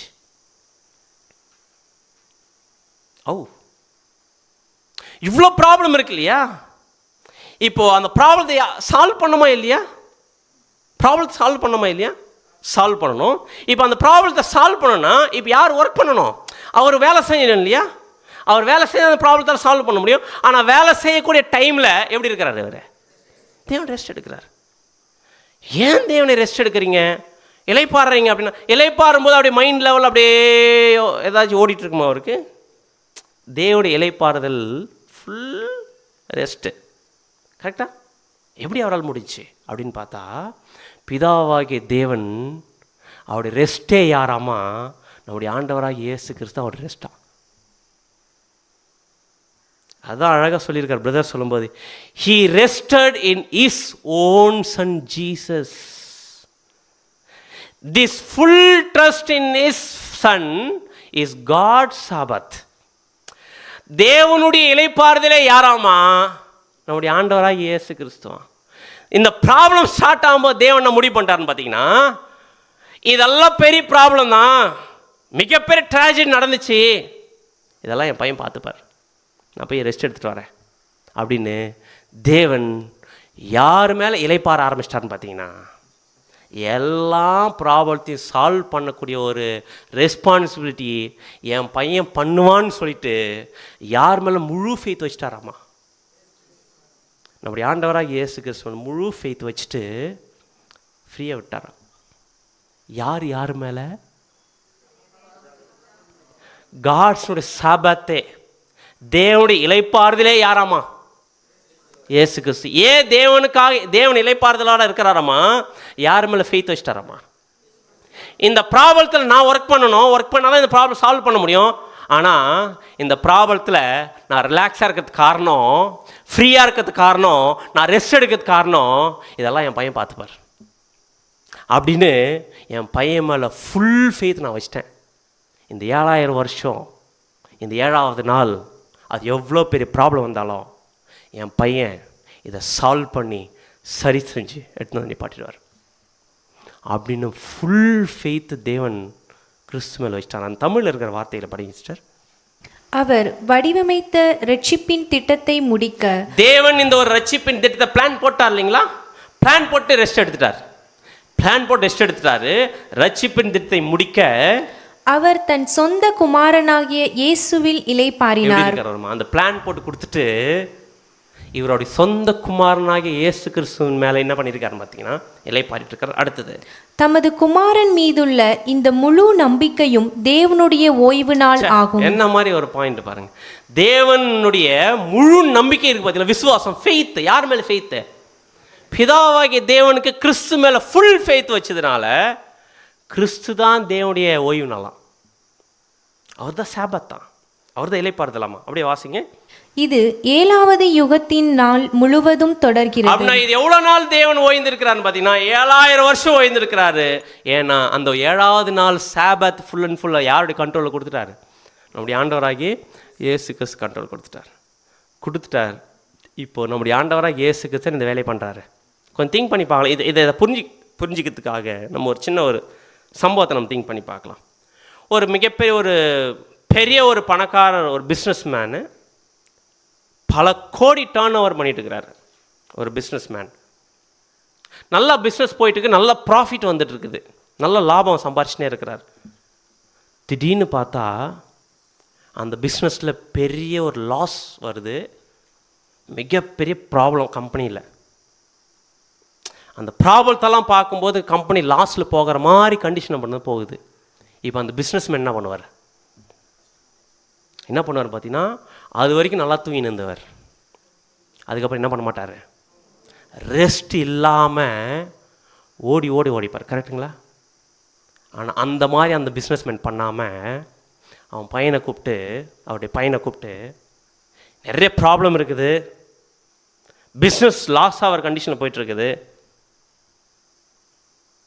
நான் உன் மேலே ஃபுல் ஃபெய்த் வைக்கிறேன், நீ இது எல்லாத்தையும் சால்வ் பண்ணி மறுபடியும் இப்போ எப்படி பிஸ்னஸ் நல்லா ஸ்மூத்தாக நல்லா லாபத்தில் ஓடிட்டுருக்குதோ அந்த மாதிரி நீ செஞ்சு கொண்டு வருன்னு உங்கள்கிட்ட இதை ஹேண்ட் ஓவர் பண்ணுறேன், பார்த்துக்கோ, நான் போய் ரெஸ்ட் எடுக்கிறேன் அப்படின்னு போயிட்டு ரெஸ்ட் எடுக்கிறாருன்னா இதுதான் பிதாவாகிய தேவன் செஞ்சுருக்கிறார். ஃப்ரீ ஆகிட்டார் நம்முடைய பிதாவாகிய தேவன். யார் மேலே ஃபெய்த் வச்சதுனால? நம்முடைய ஆண்டவராக இயேசு கிறிஸ்துவோட ஃபுல் ஃபெய்த் வச்சதுனால ஃப்ரீ ஆகிட்டார். ஐயோ இப்படி நடக்குது பாருப்பா மகனே அப்படி அதெல்லாம் சொல்லியிருப்பாரா? அது எவ்வளோ டீவியேட் ஆன போனால் கூட சரி, என் பையன் என்ன பண்ணுவார், அதை செய்வார். அப்படி திங்க் பண்ண நம்முடைய ஆண்டவராக இயேசு கிறிஸ்து அதை செஞ்சுட்டு வராரா இல்லை? இன்னி வரைக்கும் வச்சுட்டு கொடுத்துட்டார் கிரைஸ்டுக்கிட்ட. ஃபஸ்ட்டு மைக்கெல்லாம் இருக்கும்போது நம்முடைய ஆண்டவராக இயேசு கிறிஸ்து பழைய ஏற்பாட்டில் அவர் பண்ண ஊழியங்களெல்லாம் திங்க் பண்ணி பாருங்கள், அழகாக லைட் பண்ணிட்டு வந்தார். அதுக்கப்புறம் இந்த பூமியில் மனுஷகுமாரனா இந்த பூமியில் நம்முடைய ஆண்டவராக இயேசு கிறிஸ்து வந்து தேவனுடைய பிளான்ல என்ன ப்ராப்ளத்தை சால்வ் பண்ணணுமோ கரெக்டாக சால்வ் பண்ணிட்டு இருக்கிறாரு. இப்போ இயேசுக்கு செகண்ட் பர்சன் வந்து என்னென்ன சால்வ் பண்ணணுமோ எல்லாத்தையும் பர்ஃபெக்டாக சால்வ் பண்ணணும். ஏதாச்சும் பிரச்சனை இருக்குதா, அவர் ப்ராப்பராக சொல்யூஷன்ஸ் கொண்டு வந்துட்டே இருக்கிறார். டிசிஷன் மேக்கிங்கில், ப்ராப்ளம் சால்விங்கில் எல்லாத்தையுமே தேவன் இருந்து என்னென்ன பண்ணுவாரோ அது எல்லாம் ஃபுல் ரெஸ்பான்சிபிலிட்டியோட சரியான விதத்தில் சரியான ஒரு வழிநடத்தலோட பர்ஃபெக்டாக செஞ்சுட்டுருக்கிறார். இதை பார்க்க பார்க்க தேவனுக்கு இன்னும் ரெஸ்ட் ஆகிட்டே இருக்குது. ரிலாக்ஸாக இருக்கிறார் தேவன். திங்க் பண்ணி பாருங்கள், உலகம் போயிட்டு இருக்கிற கண்டிஷனை பார்த்தா இலைப்பாடுற மாதிரியா இருக்குது. ஆனால் தேவன் இவ்வளோ தூரம் இலைப்பாடுறதுக்கு காரணம் நம்முடைய ஆண்டவராக இயேசு கிறிஸ்து மேலே வச்ச ஃபெய்த். இப்போ நம்ம அடுத்த கேள்வி என்ன அப்படின்னு பார்த்தீங்கன்னா, தேவன் அனுபவிச்சுட்டு இருக்காருல்ல இந்த 7000 வருஷமா ஒரு ரெஸ்ட்டை, இந்த மாதிரி ஒரு ரெஸ்ட்டை ஆவிக்குரிய சேதங்களாக இருக்குது நமக்கு கிடைக்கிறதுக்கு வாய்ப்பு இருக்கா இல்லையா? எப்படி வாங்கிக்கலாம் அப்படின்னு ஃபஸ்ட்டு ஒரு கொஷின். அடுத்து ரெண்டாவது ஒரு கொஷின், மாம்சீக ஜனங்கிட்ட இருந்து ஆவிக்குரிய ஜனங்களுக்கு இந்த ஒரு வாய்ப்பு மாறிச்சு இல்லை, டிரான்ஸ்ஃபார்ம் ஆச்சு இல்லையா? எப்படி இது டிரான்ஸ்ஃபர் ஆச்சு அப்படின்றத 2 கேள்வியை நம்ம என்ன பண்ண போகிறோம் பார்த்தீங்கன்னா கொஞ்சம் டீட்டெயிலாக பார்க்க போகிறோம். அப்படி இதை புரிய வைக்கிறதுக்கு அப்போஸ்தலன் பவுல் மறுபடியும் எதை எடுக்கிறாருன்னு பார்த்தீங்கன்னா வசனம் வாசிக்கலாம். எபிரேயர் 4:5 எபிரேயர் 4:5 அன்றியும் அவர்கள் என்னுடைய இளைப்பாறுதலில் பிரவேசிப்பதில்லை என்றும் அந்த இடத்திலேதானே சொல்லி இருக்கிறார். அப்படின்னா தெளிவாக சொல்லிட்டாரு, இது யார் பிரவேசிக்க மாட்டாங்க. அப்போஸ்தலன் பவுலுடைய பாயிண்ட் என்னன்னு பார்த்தீங்கன்னா, என்ன பாயிண்ட் ரிப்பீட்டடாக பேசுவார் இந்த இடத்துல. ஏன் பேசுறாருன்னு பார்த்தீங்கன்னா, கண்டிப்பாக மாம்சீக என்ன பண்ண மாட்டாங்க. கொஞ்சம் திங்க் பண்ணி பாருங்க, இந்த இலைப்பாறுதலுக்குள்ளே பிரவேசிக்க மாட்டாங்கன்னு சொன்னார். இதை தான் நம்ம சங்கீதத்தில் பார்த்துருக்கோம். என்னுடைய இலைப்பாறுதல் அவர்கள் என்ன பண்ண மாட்டாங்க, பிரவேசிக்க மாட்டாங்கன்னு சொல்லிட்டாரு. ஆனால் இன்னொரு பாயிண்ட் அப்போஸ்தலன் பவுல் இன்சிஸ்ட் பண்ணுறார். என்ன பாயிண்ட் இன்சிஸ்ட் பண்ணுறாரு பார்த்தீங்கன்னா, எபிரேயர் 4:6 எபிரேயர் 4:6 ஆகையால் சிலர் அதில் பிரவேசிப்பது இன்னும் வரப்போகிற காரியமாய் இருக்கிறபடியினாலும் சுவிசேஷத்தை முதலாவது கேட்டவர்கள் கீழ்ப்படியாமையினாலே அதில் பிரவேசியாமற் போனபடியினாலும். அப்படின்னா இந்த இலைப்பாறுதல் பிரவேசிக்க போகிறவங்க எப்போ இருக்கிறதோ பிரவேசிக்கிறதுக்கு வாய்ப்பு இருக்குது. இங்கே அப்போஸ்தலன் பவுல் சொல்கிறாரு அப்படின்னு பார்த்தீங்கன்னா, ஆகையால் சிலர் அதில் பிரவேசிப்பது இன்னும் வரப்போகிற காரியம் அப்படின்னு அர்த்தம். இங்கே அப்போஸ்தலன் பவுல் என்ன கோட் பண்ணார் பார்த்தீங்கன்னா, தாவீது ராஜா சொன்னார், ஆனால் இந்த இலைப்பாறுதல் பிரவேசிக்கக்கூடிய விஷயம் அப்போ நடக்க போகிறதில்ல. எப்போ நடக்க போகிறது, இது பின்னாடி நடக்க போகிறது. அப்படி பின்னாடி நடக்க போகிற காரியமாக இருக்கிறதுனால கேட்டவங்க எல்லாருமே எப்படி இல்லாமல் கேட்டாங்களாமா, விசுவாசம் இல்லாமல் கேட்டாங்க. அப்படின்னா இங்கே அப்போஸ்தலன் பவுல் என்ன பாயிண்ட் பண்ணார்னு பார்த்தீங்கன்னா, அப்படின்னா தேவன் இஸ்ரவேல் ஜனங்க பிரவேசிக்க மாட்டாங்கன்னு தெரிஞ்சு எம்டி ப்ராமிஸ் கொடுத்தாரா? இது பின்னாடி வரவங்களுக்கு தான்ப்பா, உங்களுக்கு இல்லை. ஆனால் நீங்கள் இன்னும் என்ன பண்ண மாட்டேங்கிறீங்க, இந்தா இருந்தாலும் நீங்கள் என்ன இந்த இலைப்பாறுதலுக்கு பிரவேசிங்க அப்படின்னு கொடுத்தாரா? இல்லை. ஆனால் இங்கே தெளிவாக அப்போஸ்தலன் பவுல் என்ன கிளாரிஃபை பண்ணுறாரு பார்த்தீங்கன்னா, இந்த மாம்சீக இஸ்ரவேல் ஜனங்கள் கன்ஃபார்மாக என்ன பண்ண மாட்டாங்க, பிரவேசிக்க மாட்டாங்கன்ற விஷயத்தை தெளிவாக சொல்ல வசனம் வாசிக்கலாம். எபிரேயர் 4:7 எபிரேயர் 4:7 இன்று அவருடைய சத்தத்தை கேட்பீர்களாகில் உங்கள் இருதயங்களை கடினப்படுத்தாதிருங்கள் என்று வெகு காலத்திற்கு பின்பு தாவீதின் சங்கீதத்திலே சொல்லி இருக்கிறபடி இன்று என்று சொல்வதினாலே பின்னும் ஒரு நாளை குறித்திருக்கிறார். அப்படின்னா அப்போஸ்தலன் பவுல் தெளிவாக சொல்லிட்டார், மாம்சீக சேதனையில் பிரவேசிக்க மாட்டாங்கன்னு சொல்லிட்டாரு. அப்படி இருக்கும்போது இங்கே எபிரேயர் 4:7 ஒருத்தர் பேசின வசனத்தை கோட் பண்ணுறார். யார் பேசினது?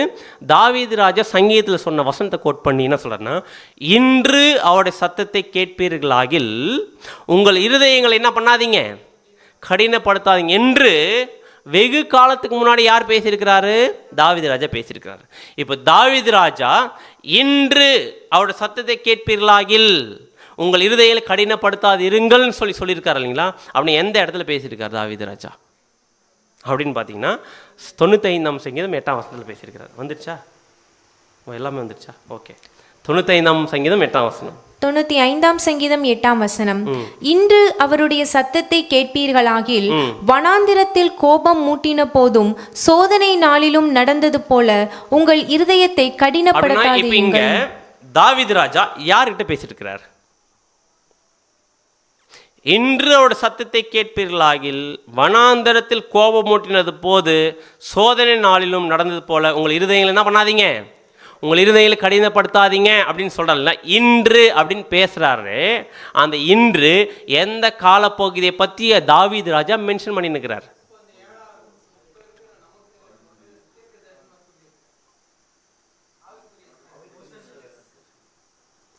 இன்றுன்றதுனால அந்த இன்று நீங்கள் எடுத்துக்கிறது டுடே அப்படின்னு சொல்லப்பட்டிருக்கு இல்லையா? இங்கே டுடே அப்படின்னு பேசினுக்கிறது தாவீது ராஜா எந்த காலப்பகுதியில் பேசினுக்கிறாரு? எந்த யுகத்துலேருந்து பேசுகிறாரு? யூத யுகத்துலேருந்து பேசுகிறாரு. அப்படின்னா தாவீது ராஜா யூத யுகத்தில் பேசுறதுனால அது யூத யுகத்தை மீன் பண்ணி பேசினுக்கிறாரா? இல்லை. அப்படின்னா யூத யுகத்தை மீன் பண்ணி பேசல அப்படின் போது அப்படின்னா இன்னொரு அடுத்த கேள்வி, தாவீது ராஜா இன்றுன்னு சொல்கிறது அவர் வாழ்ந்த டைமை பற்றி பேசுகிறாரா? அவர் வாழ்ந்த ஜனங்களை பார்த்து அவர் யார்கிட்ட இருந்தார்? அங்கே இருக்கிற இஸ்ரவேல் ஜனங்க மத்தியில் பேசிட்டு இருக்காரு. என்ன பேசிட்டு இருக்காருன்னு பார்த்தீங்கன்னா, இன்று அவருடைய சத்தத்தை கேட்பீர்களாகில் வனாந்தரத்தில் கோபம் மூட்டினது போல என்ன பண்ணாதீங்க, கோபம் மூட்டாது இருங்கள், உங்கள் இருதயங்களை கடினப்படுத்தாது இருங்கள்னு அவர் வாழ்ந்து நிற்கிற ஜனங்களை பார்த்து பேசினுக்கிறாரா? இல்லை. அப்படின்னா இவர் எந்த டைமை பற்றி பேசியிருக்காருன்னு பார்த்தீங்கன்னா, அவருக்கு பின்னாடி தாவீது ராஜாவுக்கு பின்னாடி வரக்கூடிய ஒரு காலப்பகுதியில் வரக்கூடிய ஜனங்களை பற்றி தான் என்ன பண்ணிருக்காருன்னு பார்த்தீங்கன்னா அங்கே பேசினுக்கார். அப்படின்னா இந்த ஒரு தேவனுடைய இலைப்பாறுதலுக்குள்ளே பிரவேசிக்க போகிறவங்க ஒரு ஜூவிஷ் ஏஜ், அதாவது யூத யுக காலப்பகுதியில் இருக்கிறவங்கள பற்றி பேசலை. அதே நேரத்தில் இவங்க தாவீது ராஜா வாழ்ந்த காலப்பகுதியில் இருக்கிறவங்கள பற்றி பேசல. ஒருவேளை அங்கே இருக்கிறவங்கள பற்றி தாவீது ராஜா பேசியிருந்தாருன்னா அங்கே இருக்கிற ஜனங்கள் யார்? மாம்சீக ஜனங்கள். கரெக்டா? மாம்சீக ஜனங்கள் பிரவேசிக்க மாட்டாங்க முன்னாடி சொல்லிட்டாரா இல்லையா? சொல்லிட்டு இருக்கும்போது இன்று அவரோட சத்தத்தை கேட்பீர்களாகில் அப்படின்னு மறுபடியும் தேவன் ரிஜெக்ட் பண்ண ஜனங்களை பார்த்து சொல்கிறதுக்கு வாய்ப்பு இருக்கா? வாய்ப்பு இல்லை. அதனால தான் அப்போஸ்தலன் பவுல் இங்கே சொல்கிறாரு, எபிரேயர் 4:7 கடைசி பகுதி வாசிங்க. எபிரேயர் 4:7 இன்று என்று சொல்வதினாலே பின்னும் ஒரு நாளை குறித்திருக்கிறார். இன்று என்று சொல்வதனாலே பின்னும் ஒரு நாளை குறிச்சிருக்கார். அப்படின்னா எந்த நாளை பற்றி பேசுன்னு பார்த்தீங்கன்னா இது தாவீது ராஜா வாழ்ந்த காலப்பகுதியை பற்றி பேசல, ஃபியூச்சரை பற்றி பேசுது. அப்படின்னா ஏன் ஃபியூச்சரை பற்றி பேசுது அப்படின்னு பார்த்தீங்கன்னா, இன்று அப்படின்னு சொல்லும்போது அவங்க எல்லாருமே எங்கே தான் இருக்கிறாங்க? தாவீது ராஜா பேசின போது எங்கே தான் இருக்கிறாங்க? ஒட்டுமொத்த மாம்சீகத்தில் தான் எந்த தேசத்தில் இருக்கிறாங்க? இஸ்ரேல் தேசத்தில் இருக்கிறாங்க. கரெக்டாக கானான் தேசத்தில் இருக்கிறாங்க. கானான் தேசம் ஆபிரகாம் வாக்குத்தத்தம் பண்ணப்பட்ட தேசம் தானே. ஆனால் வாக்குத்தத்தம் பண்ணப்பட்ட தேசத்தில் அவங்க இருந்துட்டாலுமே எது இல்லை அவங்களுக்கு? தேவனுடைய இலைப்பாறுதல் இல்லை. கரெக்டாக? ஆனால் அவங்க வருஷம் எதை அனுபவிச்சுன்னு தான் இருந்தாங்க?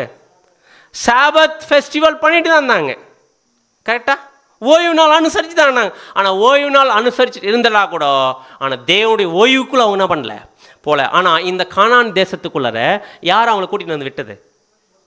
யோசுவா தான் கூட்டிகிட்டு வந்து. அதான் அடுத்த வசனம் 8ஆம் வசனம் சொல்கிறார், யோசுவா அவர்கள் இலைப்பாறுதலுக்கு உட்படுத்தி இருந்தால் பின்பு அவர் வேறு நாளை குறித்து ஒருவேளை தாவீது ராஜா யோசுவா கூட்டின்னு வந்து இஸ்ரவேலை செட்டில் பண்ணார்ல கானான் தேசத்தில், இவங்க எல்லாருமே தேவனுடைய இலைப்பாறுதலுக்குள்ள போயிட்டாங்க அப்படின்னா அப்போது தாவீது ராஜா இன்று அப்படின்னு ஒரு நாளை குறித்து பேச வேண்டிய அவசியம் இல்லை. அப்படின்னா யோசுவா கூப்பிட்டு வந்த இஸ்ரவேல் ஜனங்கள் கானான் தேசத்தில் இருந்துட்டு சாபத்தை அனுபவிச்சிருந்தாலும் கூட, சாபத் ஃபெஸ்டிவல் அனுபவிச்சிருந்தா கூட, ஆனால் தேவனுடைய இலைப்பாறுதலுக்குள்ள அவங்க அவங்க போகாதனால தான் தாவீது ராஜா சொல்கிறாரு, இப்போ இருக்கிற ஜனங்கள் என்ன பண்ணலாத போகலை, ரிஜெக்ட் பண்ணிட்டார் தேவன்.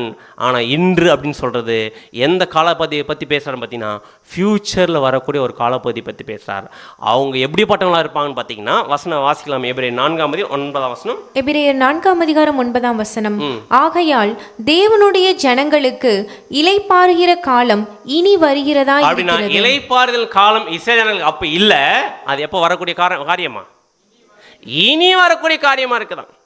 அப்படின்னா இங்க தெளிவா சொல்றாரு, யாருக்கு இலைப்பாறுதல் அப்படின்னு பார்த்தீங்கன்னா தேவனுடைய ஜனங்களுக்கு இலைப்பாறுகிற காலம் இனி வரக்கூடியதா இருக்குது. அப்படின்னா இங்க இலைப்பாறுதல் வார்த்தை இருக்கு இல்லைங்களா? இந்த இலைப்பாறுதல் வார்த்தை என்னன்னு பார்த்தீங்கன்னா சாபத் திஸ்மோஸ் அப்படின்ற வார்த்தை, கிரீக் வேர்டு சாபத் திஸ்மோஸ். அப்படின்னா இது எதோட ரிலேட்டடான ஒரு இலைப்பாறுதல் அப்படின்னு பார்த்தீங்கன்னா சாபத் அப்படின்ற ஒரு வேர்டு இருக்கு இல்லையா, அதுக்கு நிகரான ஒரு வார்த்தை அர்த்தம் கொடுக்குறதுன்னு பார்த்தீங்கன்னா சாபத் திஸ்மோஸ். அப்படின்னா இந்த இலைப்பாறுதல் தேவனுடைய இலைப்பாறுதல் இருக்குது பார்த்தீங்களா, அந்த இளைப்பாறுதலோடு என்னன்னு பார்த்தீங்கன்னா தொடர்பு இருக்குது. இந்த தேவனுடைய இளைப்பாறுதலோடு தொடர்பு கூடிய இந்த இளைப்பாறுதலில் யார் போகலாமா? தேவனுடைய ஜனங்கள் இளைப்பாறுதலில் பிரவேசிக்கக்கூடிய காலம் என்ன பண்ண போகுது? ஃப்யூச்சரில் வரப்போகுது. அப்படின்னா அங்கே பேசியிருந்த இன்று அப்படின்னு பேசுறது எந்த ஒரு காலப்பகுதின்னு பார்த்தீங்கன்னா, யூத யுகத்தை பற்றி பேசல, சுவிசேஷ யுகத்தில் இருக்கக்கூடிய காலப்பகுதியில் இருந்த ஜனங்களை பற்றி பேசுது. இன்னும் சொல்லணும்னா சுவிசேஷ யுக காலப்பகுதியில் வாழ்ந்துருக்கிற பரிசுத்தவான்கள் அவங்கள பற்றி தான் தாவீது ராஜா அங்கே சொல்லியிருக்கிறார். என்ன சொல்லியிருக்கிறாரு? இப்போ இந்த ஒரு வசனம் யாருக்கானது வசனம்? யாருக்கான வசனம்? நமக்கான வசனம். அப்படின்னா சுவிசேஷ யுகத்தினுடைய பரிசுத்தவான்கள் யாருன்னு பார்த்தீங்கன்னா நம்ம மட்டுமா? இன்று அப்படின்னு ஒரு நாளை குறித்து பேசுகிறான். எந்த நாள்?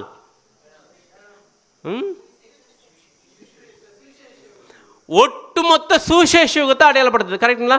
ஒட்டுமொத்த சுவிசேஷத்தில் இருக்கக்கூடிய பரிசுத்தவான்களுக்கு என்ன சொல்றாரு தாவீது ராஜா?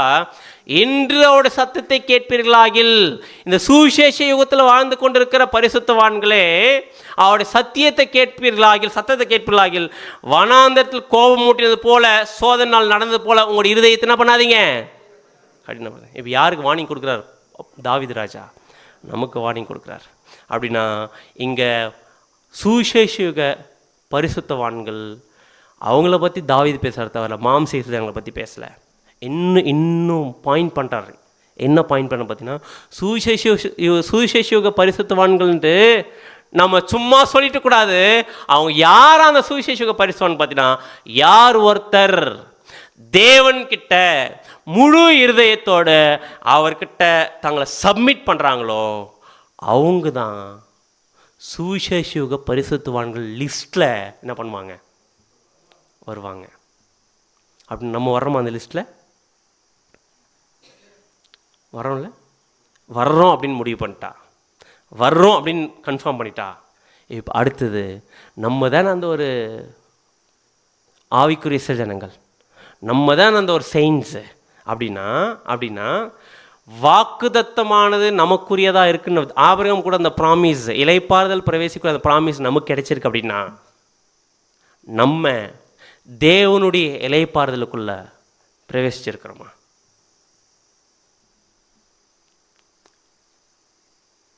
அதுதான் இப்போ நம்ம என்ன பண்ண போகிறோம், பார்க்க போகிறோம்.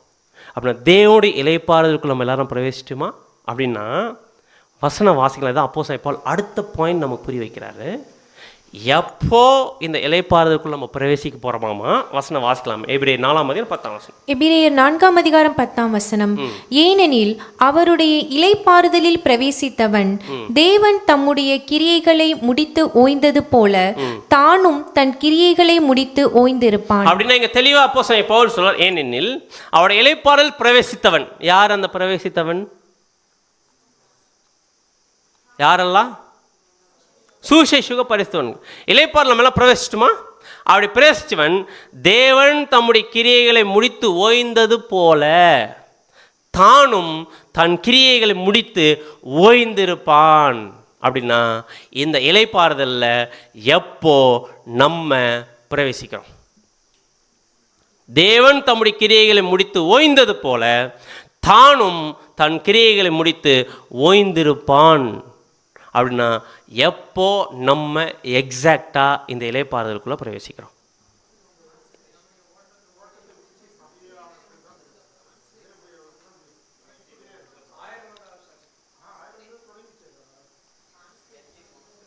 எப்போ நம்ம தேவன் தம்முடைய கிரியைகள் முடித்து ஓய்ந்தது போல தானும் தன் கிரியைகள் முடித்து ஓய்ந்திருப்பான். அப்படின்னா எப்போ இது?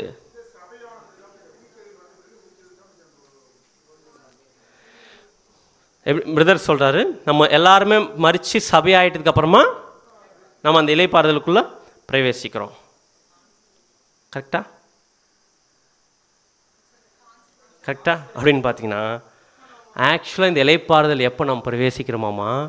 எப்போ நம்ம கான்சக்ரேட் பண்ணுறோமோ அப்போது தம்முடைய கிரியைகளெல்லாம் முடித்து என்ன பண்ணுறோமா? இளைப்பாறுதல் பிரவேசிக்கும். கொஞ்சம் திங்க் பண்ணி பாருங்கள். தேவன் தம்முடைய கிரியைகளை முடித்து ஓய்ந்தது போல தானும் தன் கிரியைகளை முடித்து ஓய்ந்திருப்பான். அப்படின்னா இந்த இலைப்பாறுதலில் எப்போ நம்ம பிரவேசிக்கணும் பார்த்தீங்கன்னா, எப்போ நம்ம கான்சென்ட்ரேட் பண்ணமோ அந்த பாயிண்ட்ல நம்ம எதுக்குள்ளே பிரவேசிட்டோம்? எதுக்குள்ளே பிரவேசிட்டோம்? எந்த இலைப்பாறுதலுக்குள்ளார? தேவனுடைய இலைப்பாறுதல் பிரவேசிட்டுமா? அப்படின்னா தேவனு கூட இலைப்பாறுதல் பிரவேசிட்டோம் அப்படின்னா, தேவன் எப்படி ஓய்ந்திருக்கிறாரோ அந்த மாதிரி யார் ரெஸ்ட் எடுக்கணும்? நாம் இலைப்பாரிட்டு இருக்கணும். கரெக்டா? அப்படின்னு இப்போ நம்முடைய கேள்வி, தேவன் ஓய்ந்திருந்தார் பார்த்தீங்களா, இந்த 7000 வருஷம் ஓய்ந்திருக்கிறார் பார்த்தீங்களா, அந்த மாதிரி இப்போ யார் ஓய்ந்திருக்கணும்? நம்ம ஓய்ந்திருக்கணும். எதை முடிச்சிடணும்? நம்முடைய எல்லா கிரியைகளும் என்ன பண்ணிடணும்? செஞ்சு முடிச்சுட்டு என்ன பண்ண பார்த்தீங்கன்னா ரெஸ்ட் எடுக்கணும். அப்படின்னு என்ன கிரியை செய்து முடிக்கணும்? ரெஸ்ட் எடுக்கிறோன்னா இதுக்கப்புறம் எந்த கிரியை என்ன பண்ணக்கூடாது? நம்ம எந்த கிரியைனா, இது எந்த கிரியை பற்றி பேசிட்டு இருக்குன்னு பார்த்தீங்கன்னா, ஃபர்ஸ்ட் விஷயம், நமக்கென்று எந்த திட்டங்களும் இல்லாமல் இருப்பது. அப்படி நம்ம எப்போ கான்சன்ட்ரேட் பண்ணுறோமோ அதுக்கு முன்னாடி ஒரு கிரியை செஞ்சுட்டு இருந்தோம். எப்படி? நம்ம ஒர்க் பண்ணிட்டு இருந்தோம். எப்படி ஒர்க் பண்ணிட்டு இருந்தோம்? நமக்குன்னு ஒரு பிளான் யார் போட்டது? நம்ம என்ன பண்ணணும், நம்ம என்ன ஃப்யூச்சரில் என்ன ஆகணும், என்ன படிக்கணும், எந்த வேலைக்கு போகணும், என்ன ஒரு ஜாபில் என்ன ஒரு லைஃப் செட்டில் ஆகணும், யாரை மேரேஜ் பண்ணணும், எப்படியா பண்ணணும், மேரேஜ் பண்ணணும், என்ன பண்ணணும், எல்லாத்தையும் நம்ம என்ன பண்ணணும் பார்த்தீங்கன்னா நம்ம முடிவு பண்ணிட்டு இருந்தோம் நம்முடைய லைஃபுக்கு. கரெக்டுங்களா? நம்ம விருப்ப பிரகாரம் நம்முடைய ஒரு பிளான் போட்டிருந்தோம். ஆனால் எப்போ கான்சன்ட்ரேட் பண்ணிட்டுமோ ரெஸ்ட் எடுத்துருக்கேன்ட்டார். அப்படின்னு அர்த்தம் ரெஸ்ட்னா இதுக்கப்புறம் எதை பற்றி நான் யோசிக்க மாட்டேங்க. அப்படியா? அப்படின்னா எந்த மாதிரி மைண்ட் வந்துன்னு பார்த்தீங்கன்னா, இது வரைக்கும் என்னோடய லைஃப்பில் நான் டிசைட் பண்ணிகிட்டு இருந்தேன் எனக்கு பிடிச்ச மாதிரி, எனக்கு விரும்புகிற மாதிரி. ஆனால் இதுக்கப்புறம் நான் ரெஸ்ட் எடுக்க போகிறேன். அப்படின்னா இதுக்கப்புறம் தேவன் எப்படி எல்லாவற்றையும் கிறிஸ்து மேலே வச்சுட்டு ரெஸ்ட் எடுத்தாரோ அதே மாதிரி நீங்களும் நானும் கான்சன்ட்ரேட் பண்ணது எல்லாத்தையும் யார் மேலே வச்சுனோம்? கிரைஸ்ட் மேலே. நம்முடைய பிளான் இதுக்கப்புறம் இருக்கக்கூடாது. மாம்சீகமான எந்த ஒரு திட்டத்தையும் நம்ம வைக்கக்கூடாது. அடுத்து நமக்கென்ற எந்த நோக்கங்களும் இல்லாமல் இருக்கிறது. அடுத்தது நமக்கென்ற எந்த கிரியைகளும் இல்லாமல். எந்த கிரியைனா இங்கே பேசினதெல்லாம் எந்த கிரியை? கான்சன்ட்ரேஷன். முன்னாடி நம்ம பண்ணிட்டு இருந்தோம் பார்த்தீங்களா ஒரு வாழ்க்கை, ஒரு கிரியை, அது எதுவுமே நான் செய்ய மாட்டேன்ற ஒரு ஸ்ட்ராங்கான முடிவு எடுக்கிறது. அடுத்தது நற்கிரியினால் நம்மை நாமே நீதிமான்களாக முயற்சிக்காமல் இருப்பது. முன்னாடி நம்ம செஞ்ச ஒரு நல்லது எதனா செஞ்சுட்டோம்னா நம்ம எப்படி ஃபீல் பண்ணிக்கணும் பார்த்தீங்கன்னா, பாரு நான் யாருமே செய்யாத ஒரு விஷயத்தை நான் என்ன பண்ணிட்டுருக்கிறேன், செஞ்சுட்ருக்கிறேன் அப்படின்னு நினச்சிருந்தோம். இப்போ கான்சன்ட்ரேஷனுக்கு அப்புறம் அது பண்ணலாமா? ஒரு வேலையை செஞ்சுட்டு அதன் மூலமாக ஒரு ஆதாயத்தை எதிர்பார்க்கலாமா? எதிர்பார்க்க முடியுமா? எவ்வளோ செஞ்சாலும் என்ன பண்ணிக்கணும்? நம்ம இலைப்பாரிட்டு இருக்கணும். ஏன் யார் மேலே என்ன பண்ணிடணும்? நம்ம கிரைஸ்ட் மேலே வச்சுக்கணும். அதே அடுத்தது முற்றிலும் கிறிஸ்துவுக்கு சொந்தமாக என்ன பண்ணணும்? இருக்கணும். அடுத்தது கிறிஸ்துவில் உள்ள தேவனுடைய சித்தத்திற்கு நம்மை முழுமையாக என்ன பண்ணோம்? அதுக்கு முன்னாடி தேவனுடைய சித்தம்லாம் இல்லை. எனக்கு என்ன பிடிக்குமோ, என்னுடைய விருப்பம் என்னவோ, நான் என்ன யோசிக்கிறேனோ, நான் என்ன பிளான் பண்ணுறேன் அதுதான் நான் செய்வேன். ஆனால் அதே நேரத்தில் தேவனுடைய நம்பிக்கையும், நல்லா கவனிங்க, தேவனுடைய நம்பிக்கையும் விசுவாசமும் உறுதியும் கிறிஸ்துவில் இருப்பது போல. யார் மேலே ஃபெய்த் வச்சிருக்கிறாரு? தேவன் நம்பிக்கை விசுவாசம் உறுதியும் யார் மேலே வச்சிருக்காராமா? கிறிஸ்துவில் இருப்பது போல நமது முழு நம்பிக்கையும் ஓய்வையும் உறுதியையும் விசுவாசையும் அவர் மீது வைக்கணும். யார் மீது? கிறிஸ்து மீது வைக்கணும். அப்படி வச்சோம்னா யார் ரெஸ்ட் எடுக்கலாம்? ஆக்சுவலாக யாருங்க ரிலாக்ஸாக இருக்கணும் இந்த உலகத்தில்? ஆக்சுவலாக ரொம்ப ஃப்ரீயாக இருக்க வேண்டியது யார்? ரொம்ப ரிலாக்ஸாக இருக்க வேண்டியது யார்? ஆக்சுவலாக நம்ம தான். நம்ம தான் எப்படி இருக்கிறோம்? ஆக்சுவலாக நம்ம தான் எப்படி இருக்கிறோம்? இருக்க முடியுமா? அந்த மாதிரி இருக்க முடியுதா? அந்த மாதிரி கான்சன்ட்ரேட் பண்ணது முடியுது? அந்த மாதிரி அதான் சொல்கிறாரு அப்போஸ்தலன் பவுல் 11ஆம் வசனத்தில். வாசிங்க சிஸ்டர். எபிரேயர் 4ஆம் அதிகாரம் 11ஆம் வசனம். ஆகையால் அந்த திருஷ்டாந்தத்தின்படி ஒருவனாகிலும் கீழ்ப்படியாமையினாலே விழுந்து போகாதபடிக்கு நாம் இந்த இலைப்பாறுதலில் பிரவேசிக்க ஜாக்கிரதையாய் இருக்க கடவோம். இந்த இலைப்பாறுதல் பிரவேசிக்க நம்ம எப்படி இருக்கலாம்? ரொம்ப ஜாக்கிரதையாக இருக்கலாம். ஏன் ஜாக்கிரதையாக இருக்கலாம் அப்போஸ்தலன் பவுல் சொல்கிறாரு அப்படின்னு பார்த்தீங்கன்னா, இந்த இலைப்பாறுதல் இப்போ பார்த்தோம் பார்த்தீங்களா, கான்சன்ட்ரேட் பண்ணதுலேருந்து ரெஸ்ட் எடுக்கிறது. ரெஸ்ட்னா மாம்சீகமான விஷயத்தை எதுவுமே செய்யாமல் கிரைஸ்டுக்கிட்ட ஹேண்ட் ஓவர் பண்ணிட்டு ஃப்ரீயாக தேவனுக்காக கிறிஸ்துக்காக ஒர்க் பண்ணக்கூடிய அந்த ஒரு ரெஸ்ட்டுக்குள்ளே போகிறது இந்த ப்ரெசன்ட் லைஃப்பில் ஈஸியாக டஃப்பா? டஃப்பு தான், உண்மையாக சொல்ல டஃப்பு தான். ஆனால் அது ஈஸியாக ஆக்க முடியுமா முடியாதா? முடியும். அப்படின்னா இப்போ இந்த ஒரு டஃப்பான ஒரு சுச்சுவேஷனை ஈஸியாகணும் பிதாவாகிய தேவனை திங்க் பண்ணி பார்க்கலாம். டஃப்பாக இல்லையா? எவ்வளோ பேர் நமக்கு இருக்கிற பிரச்சனை கொஞ்சம் திங்க் பண்ணி பார்த்துட்டு தேவனுடைய ப்ராப்ளத்தை கொஞ்சம் திங்க் பண்ணி பார்க்கலாம். ஃபேமிலியில் பிரச்சனை வந்துச்சா இல்லையா? தேவனுக்கு பெரிய ப்ராப்ளம் ஃபேமிலியில் வந்துருச்சு. Universal problem. சாட்டன் விழுந்தது, ஆதாம் சந்ததி விழ வச்சது, தேவத்தில் வந்து ராட்சச சந்ததி உருவாக்குனது, அதுக்கப்புறம் பார்த்தீங்கன்னா இஸ்ரேல் ஜனங்கள் வந்து கெட்டு போனது, அதுக்கப்புறம் பார்த்தீங்கன்னா சாத்தான் விழுந்து போன தேவத்தை சேர்ந்து இந்த உலகத்தை எந்த அளவுக்கு பாவத்துக்குள்ளே மரணத்துக்குள்ளே கொண்டு எவ்வளோ பெரிய ப்ராப்ளம். அந்த ப்ராப்ளம், இவ்வளோ பெரிய ப்ராப்ளத்திலேயே கிறிஸ்து மேலே தேவன் ஃபெய்த் வச்சுட்டு ஃப்ரீயாக இருக்கும்போது நம்ம லைஃப்பில் வர்றதெல்லாம் ப்ராப்ளமா? தேவனுடைய அந்த ஒரு பிளானில் ஒரு 7வது நாள் நடக்கிற ப்ராப்ளத்தை கொஞ்சம் திங்க் பண்ணி பார்க்கலாம். அவ்வளோ பெரிய ப்ராப்ளத்தையே தேவன் கிறிஸ்து மேலே ஃபெய்த் வச்சுட்டு ஃப்ரீயாக இருக்கும்போது நமக்கெல்லாம் வர்ற ப்ராப்ளத்தை யார் மேலே வைக்கிறது இல்லை, நம்ம கிறிஸ்து மேலே வைக்கும். யார் எடுத்து வச்சுக்கிறது? நம்ம வச்சுக்கிறது. இப்படி வச்சுக்கிட்டா நம்ம உள்ள போக முடியுமா? சத்தியத்தில் ஃப்ரீயாக போக முடியுமா? அதான் நம்ம பார்க்குறோம். ஃபர்தர் மோர் அவர் ரெஸ்ட் மஸ்ட் கீப் க்ரோவிங். நம்முடைய இலைப்பாறுதல் கான்சன்ட்ரேஷன் இருக்கிறது என்ன ஆகணும்? தொடர்ந்து நான் ஒன்று பார்த்தீங்கன்னா வளர்ந்துட்டே வரணும். எக்காரணத்துக்கு கொண்ட நெவர் என்ன பண்ணக்கூடாது? ஸ்டாக்னெட். அப்படின்னா தேங்கி நிற்கக்கூடாது. அப்படியே என்ன ஆகிடக்கூடாது? அப்படியே அழிஞ்சியும் போயிடக்கூடாது. அதே நேரத்தில் நம்ம நாளுக்கு நாள் இந்த இலைப்பாறுதல் என்ன ஆகணும் பார்த்தீங்கன்னா மெச்சூர் ஆகணும். அதே நேரத்தில் டெவலப் ஆகணும். தொடர்ந்து இலைப்பாறுதலுக்குள்ளே போயிட்டே இருக்கணும். இலைப்பாறுதலுக்குள்ளே போயிட்டே இருக்கணும். அப்படி போனோன்னா என்ன பண்ணுறது பிரதர்? இலைப்பாறுதலுக்குள்ளே போகணும் பிரதர். நல்லா ஃப்ரீயாக இருக்கணும். சத்தியத்தில் எதுவுமே பெருசாக ப்ராப்ளம் நான் எடுத்துக்கூடாது. அது தேவன் கிரைஸ்ட் கிட்ட கொடுத்து நான் ஃப்ரீயாக இருக்கணும் அப்படின்னா ஃபர்ஸ்ட் என்ன பண்ணணும்? அதை பர்சனல் ஸ்டடி இருக்கணும். சத்தியத்தினுடைய ஆழமாக படிக்கக்கூடிய ஒரு ஆர்வம் நமக்கு இருக்கணும். அதே நேரத்தில் தேவன்கிட்ட அடிக்கடிக்கு ஜபத்தில் நம்ம பார்த்தீங்கன்னா இருக்கணும். அடுத்தது பார்த்தீங்கன்னா மெடிடேஷனில் இருக்கணும். சத்தியத்தையே தியானிச்சுட்டு இருக்கணும். அடுத்தது சகோதர அன்பில் ஐக்கியத்தில் நம்ம அதிகமாக நம்ம பார்த்தீங்கன்னா டைம் கிடைக்கும் போது எப்போல்லாம் வாய்ப்பு கிடைக்குதோ, எந்தெல்லாம் நம்ம கூடுறதுக்கான சான்ஸ் கிடைக்குதோ அப்போல்லாம் இருக்கணும். அதே நேரத்தில் கன்வென்ஷன்ஸ், மீட்டிங்ஸ் எல்லாத்தையும் அட்டன் பண்ணிக்கிட்டு ஒருத்தர்லாம் பண்ணிக்கணும், லிஃப்ட் பண்ணிக்கணும். இந்த மாதிரி சுச்சுவேஷனுக்குள்ளே இருந்தால் நமக்கு என்ன கிடைக்கும்? இலைப்பாறுதல் கிடைக்கும். இது இல்லாமல் இதை விட்டுட்டு வேறு எங்கேயாச்சும் போயிட்டு இலைப்பாறுதல் தேட முடியுமா? உலகத்தில் சத்தியத்தில் இல்லாத ஃபேமிலியில், ஆஃபீஸில் எங்கேயாச்சும் கிடைக்குமா? அப்படின்னா இலைப்பாறுதலுக்குள்ளே இருக்கிற ஒவ்வொரு சகோதரி எப்படி இலைப்பாறு இருக்கிறாங்களோ அவங்களோட இசைந்து இருக்கும்போது தான் அந்த இலைப்பாறுதலுக்குரிய அந்த ஒரு விஷயத்தை நம்மளும் என்ன பண்ண முடியும்?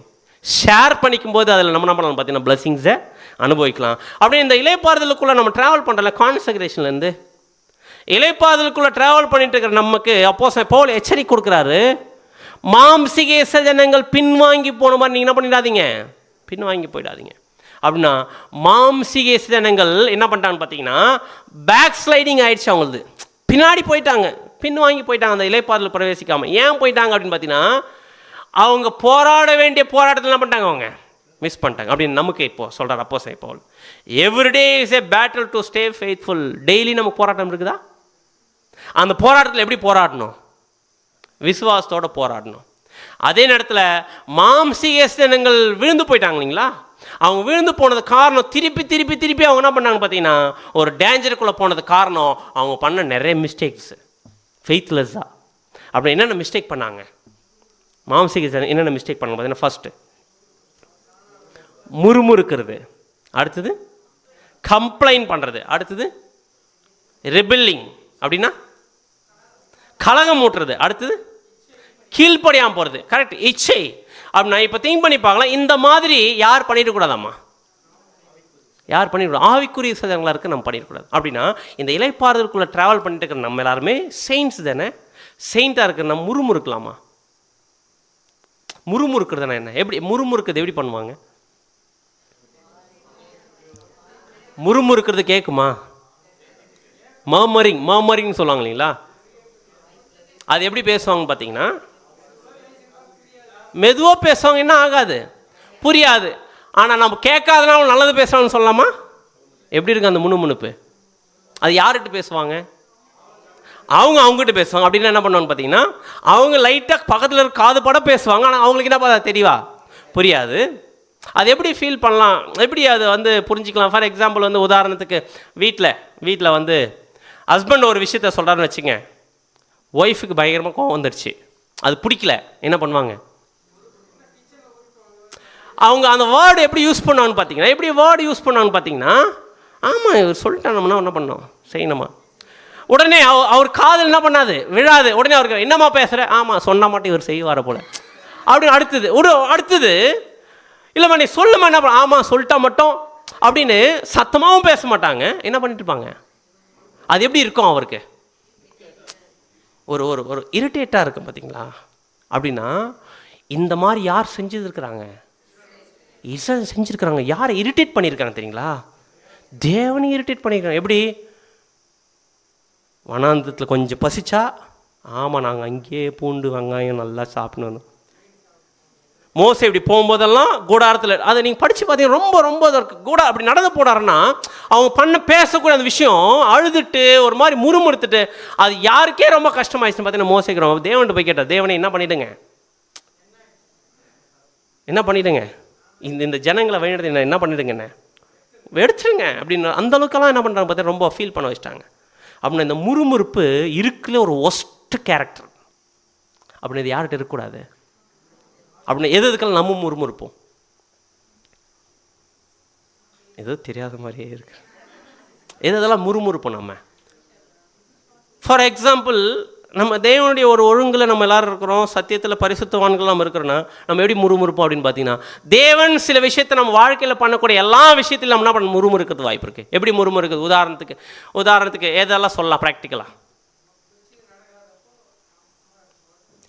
அதான் ப்ராக்டிக்கலாக எப்படி சொல்லலாம்? எக்லீசியாவில் உதாரணத்துக்கு சகோதரி சொன்ன மாதிரி ஒரு வாய்ப்பு இன்னொரு சகோதரி கொடுக்குற நமக்கு கிடைக்கல, என்ன வர ஆரம்பிச்சு நமக்குள்ளார முறுமுறுப்பு வர ஆரம்பிச்சிடும். யாரை பற்றி முறுமுறுப்பு பார்த்தீங்கன்னா, வாய்ப்புக்கு அவங்களுக்கு கிடைச்சவங்களுக்கு பற்றி முறுமுறுப்போம், செஞ்சுட்டுக்குள்ள பற்றி முறுமுறுப்போம். அவங்க போய் என்ன ஏதாவது பேசினே இருந்தீங்கன்னா அதெல்லாம் ஒன்றும் இல்லைங்க அப்படின்னு கொஞ்சம் தூரம் போனேன், ஆமாம் சொல்லிட்டா மட்டும் என்ன இந்த வாய்ப்பை நம்ம கொடுத்துட்டு போகிறாங்களா, என்ன எப்படி கொடுக்க போகிறதில்ல அப்படின்னு தேவலாம் நம்ம முறுமுறுத்துட்டு இருப்பாங்க. அதே நேரத்தில் தேவனுடைய எக்லீசியாவில் சகோதர ஒரு சில முடிவுகள் எடுக்கிறாங்க அப்படின்னும் போது அந்த முடிவுக்கு ஆப்போசிட் என்ன பண்ணுறது? முறுமுறுக்கிறது. தேவனுடைய ஒரு ஒழுங்கில் ஒரு மீட்டிங்ஸோ ஒரு கன்வென்ஷனோ ஒரு ஃபெலோஷிப்போ ஒரு சத்தியமோ ஏதாச்சும் நம்ம கிடைக்கும் போது என்ன பண்ணணும் பார்த்தீங்கன்னா, அதுக்கேற்ற மாதிரி ஒரு முறுமுறுப்பு. எப்போ பாரு மீட்டிங்ஸ் வச்சுட்டு இருக்கிறாங்க, எப்போ பாரு கான்ட்ரிபியூஷன், எப்போ பாரு கன்வென்ஷன், எப்போ பாரு பேரன் டிஸ்கஷன், எப்போ பாரு அப்படின்னா இது எல்லாத்துக்கும் நமக்கு ஒரு அதிருப்தி வருதா? அந்த அதிருப்தியின் ஸ்பிரிட் வருதா? அது யார்கிட்ட சொல்ல முடியாமல் நமக்குள்ளே முணுமுணுத்துட்டு இருக்கிறோமா? திங்க் பண்ணிக்கலாம். இது மாம்சீக இஸ்ரவேலினுடைய ஆவி. இது இருந்துச்சுன்னா நம்ம என்ன ஆகிடும்? தேவனுடைய இலைப்பாறுதலேருந்து கம்ப்ளைனிங் அப்படின்னு அர்த்தம். குறை சொல்லிட்டே இருக்கிறது, இவங்க சரியில்லை, அவங்க சரியில்லை, பிரதர் இது சரியில்லை, இவங்க சைடு சரியில்லை, அவங்க சைடு சரியில்லை, இந்த மாதிரி பண்ண சரி, இப்படி கம்ப்ளைண்ட் பண்ணிட்டே இருந்தாங்கன்னா திங்க் பண்ணி பார்த்துக்கலாம் அவங்க எந்த ஆவியில் செயல்பட்டுருக்கிறாங்க. மாம்சீக இஸ்ரவேலினுடைய ஆவியில் செயல்பட்டுருக்காங்க அர்த்தம். ரெபில்லிங் அப்படின்னா ஆப்போசிட் பண்ணுறது. எதுக்கு ஆப்போசிட் பண்ணுறது? திங்க் பண்ணி பார்க்கலாம். மோசேயுடைய காலப்பகுதியில் ஆப்போசிட் பண்ணாலும் இஸ்ரவேல் ஜனங்கள் எப்படி ஆப்போசிட் பண்ணாங்க? தேவனுடைய ஒரு ஒழுங்கு யார் லீட் பண்ணணும்? மோசே ஒரு லீடராக இருந்து லீட் பண்ணோம். தேவன் ஏற்படுத்தின ஒரு ஒழுங்கு.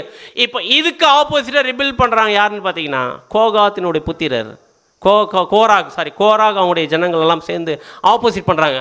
அப்போ தேவன் என்ன பண்ணுறாரு பார்த்தீங்கன்னா, அந்த மாதிரி ரிபில் பண்ணக்கூடிய ஜனங்களை என்ன பண்ணிட்டாரு? அழிச்சிட்டார். திங்க் பண்ணி பார்க்கலாம். அப்படின்னா தேவனுடைய ஒழுங்கு மூலமாக ஏற்படுத்தப்பட்டிருக்கிற அந்த ஒரு டிவைன் அரேஞ்ச்மெண்ட்டாக இருக்கட்டும், டிவைன் ட்ரூத்தாக இருக்கட்டும், எந்த ஒரு அரேஞ்ச்மெண்ட்டுக்கும் எந்த ஒரு சத்தியத்துக்கும் எதிரடியாக நம்ம செய்யக்கூடியவர்களாக இருக்கிறோம்னா, அந்த ஒரு ஸ்பிரிட் நமக்குள்ளே தோணுதுன்னா, இதுதான் ட்ரூத், இப்படி தான் எக்லீஷியா எலெக்ஷன் நடத்தணும், இப்படி தான் ஒரு ஒழுங்குமுறையில் டிசிஷன் எடுக்கணும், இப்படி தான் நம்ம சபையில் செயல்படணும் ஒரு மெத்தட் இருக்குன்னா, அதுக்கு ஆப்போசிட்டாக வேறு எதனா மெத்தட் நம்ம ட்ரை பண்ணோம்னா, யூஸ் பண்ணோம்னா, அது தேவனுடைய சித்தத்திற்கு விரோதமான விஷயம். அது இல்லை டிஸ்ஒபீடியன்ஸ், அப்படின்னா கீழ்ப்படியாமல் போகிறது. இது எல்லாமே ஒரு மோசமான விஷயம். இதுதான் மாம்சீக இஸ்ரவேலர்கள் பண்ணிட்டு இருந்தாங்க. இதுவே அவங்களுக்கு ஹேபிட்டாக இருந்துச்சு. இந்த ஹேபிட் தான் அவங்களை பின்னாடி என்ன பண்ணிச்சு, தள்ளிடுச்சு. ஒருவேளை நம்முடைய ஆவிக்குரிய வாழ்க்கையில் நம்ம இப்படி போயிட்டு இருக்கும்போது இந்த மாதிரி ஒரு சுபாவங்கள் நமக்குள்ளே ஃபீல் ஆகுதுன்னா திங்க் பண்ணிக்கலாம், இது மிகப்பெரிய டேஞ்சர். நமக்கு தள்ளி விட்டுரும், ரிஜெக்ட் பண்ணிடுவார் தேவன் நம்மளை. இது தேவன் அருவருக்கக்கூடிய விஷயம். இதுதான் நியூ அல்பேனியா நோட்ஸில் அழகாக கொடுத்துருந்தாங்க. என்ன கொடுத்துருந்தாங்க பார்த்தீங்கன்னா, வாசிங்க அந்த வார்த்தையை.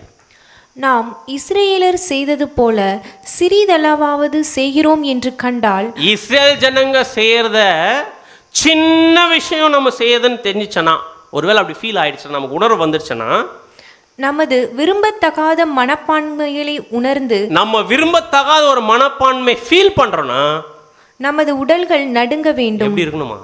ஒருவேளை முறுமுறுக்கிற மைண்ட் வருது, தேவனுடைய ஒழுங்குக்கும் நீதிக்கும் சத்தியத்திற்கு விரோதமாக நம்ம செயல்படுறதுக்கான ஒரு ஆவி நமக்குள்ளே செயல்படுது அப்படின்னு விஷயம் நமக்குள்ளே தோணுச்சுன்னா உடல்கள் நடுங்கணுமா.